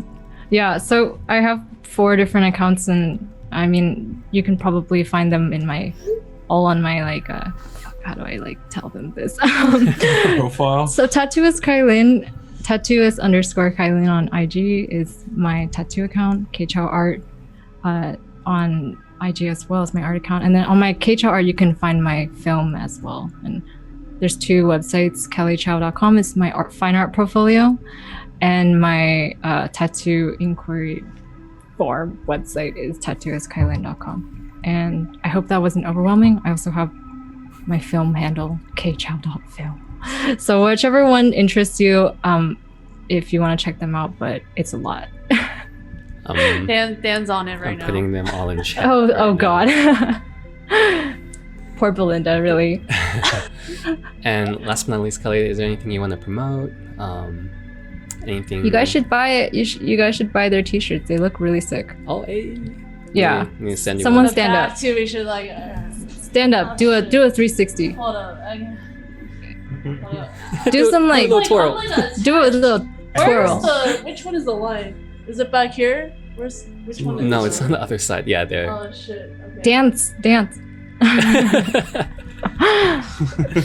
Their shirts look really sick. Like, please support, Nüfly. I think all you guys are just so talented. You already know me during the whole pre-interview thing. I was like gushing when you guys were showing me your behind the scenes and how much effort you put into these sessions and your guys' work. So Like I really, Thank you. I've been on this game. Like shout outs, you guys are gonna blow up real fast, and Oh man. hope you guys continue to do the work that you do. You guys have brought on some amazing guests, and you're really curating something that's gonna be not only cultural but also like mental health and fine art, and you're gonna touch upon a lot of different ways. So I'm really humbled to be a part of this, and I hope that like if I have followers who are also interested, please check out like their work and get to know them.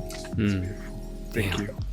Wow. Big ups. Lifelong Honored. journey that we're Big on right big now. ups. Honored. I'm so honored. Daniel's just coming out of that like cinema days right now. He was just like, I just saw a whole, I feel like he just saw a whole life. He was just like, like the lights super bright. Oh, in his man. eyes. He's gotta go lay The down. sun's kicking in my room too. Yeah. Yeah. Well, Kelly, it was super fun hosting you. It was you a so blast. much. Yeah. We can't wait to like upload this also, so you can also kind of see how like all the visuals kind of came together too. I'm getting there, okay? We'll get, I'm not saying. I'm saying we're gonna eventually. I've been like yelling at Belinda for a while to kind of get up on it, but I know she's busy with her own things. But a lot of other things, other Yeah. Nüfly shit. I hope we can do As a night well. drive sometime. Yes. I'd love to share with you some stuff I have, and it might make your life easier with like a ton more like juice. yeah, And that'd be stuff. dope. I'm gonna Use some connect you to gifts. after. I need the 1,500 gifts that you got. That's like a whole catalog for DJs. Yeah. I'm gonna be DJ. Yeah. That'd be That's what sick. we're doing, dude. Join the party. Come. Call it. But all right, guys, I want to wrap us up. This is a 3.5 hour stream today. So once again, everyone, thank you for tuning in for Nüfly's session 39. Big thank you to Kelly also and her many amazing personas for joining us on this session. And yeah, let's go ahead and wrap it up. Please enjoy the rest of your Saturdays and your weekends. I am one of your 4 hosts today. My name is Daniel, art director here at Nüfly. I'm gonna hand the microphone over to Belinda. Thanks for joining us again. I am Belinda, also known as _ZenRabbit on all platforms. And just, yeah, really glad that we got Kelly in here. And I know Dan's been waiting, so yeah. I told Kelly that I was plugging her for a minute. Yeah, but yeah, the timing was just right, I feel. So yeah. Sick. I'm gonna pass the mic over to Dawn now. Hey y'all, thanks for joining. You can find me on _UOP. Have a wonderful afternoon. I'm gonna pass it over to Kaz. What's up, y'all? Thanks for joining us today. We got another heavy hitter Yes. with us. It's so inspiring to see all these other creatives, and she said a lot of stuff that I definitely gonna take and try to apply to my stuff. And it's just like, it's always great to have artists. And thank you, Kelly, once again. And I hope everyone out there that was viewers have a good rest of the day. And yeah, let's keep it rocking. Hey, Kelly, any last words? Any goodbyes? No, I think that was perfect. Thank you guys so much for coming in and hanging out with us. And it was such an experience to get to talk to everyone here and show my work the first time. I'm usually a hermit, really shy with this kind of stuff, but the Nüfly team just made it super easy for me to talk about this kind of stuff. Nice. So shout outs. All right. Thank you. Yay. All right, guys. Without further ado, we'll catch you guys soon. Take care. Happy Saturday. Hey.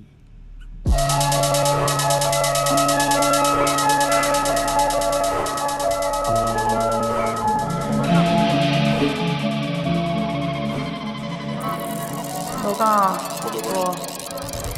뭐라고 하든 난 그냥 할 거야. 내가 하고자 하는 거 그냥 할 거야. 내가 하고 싶은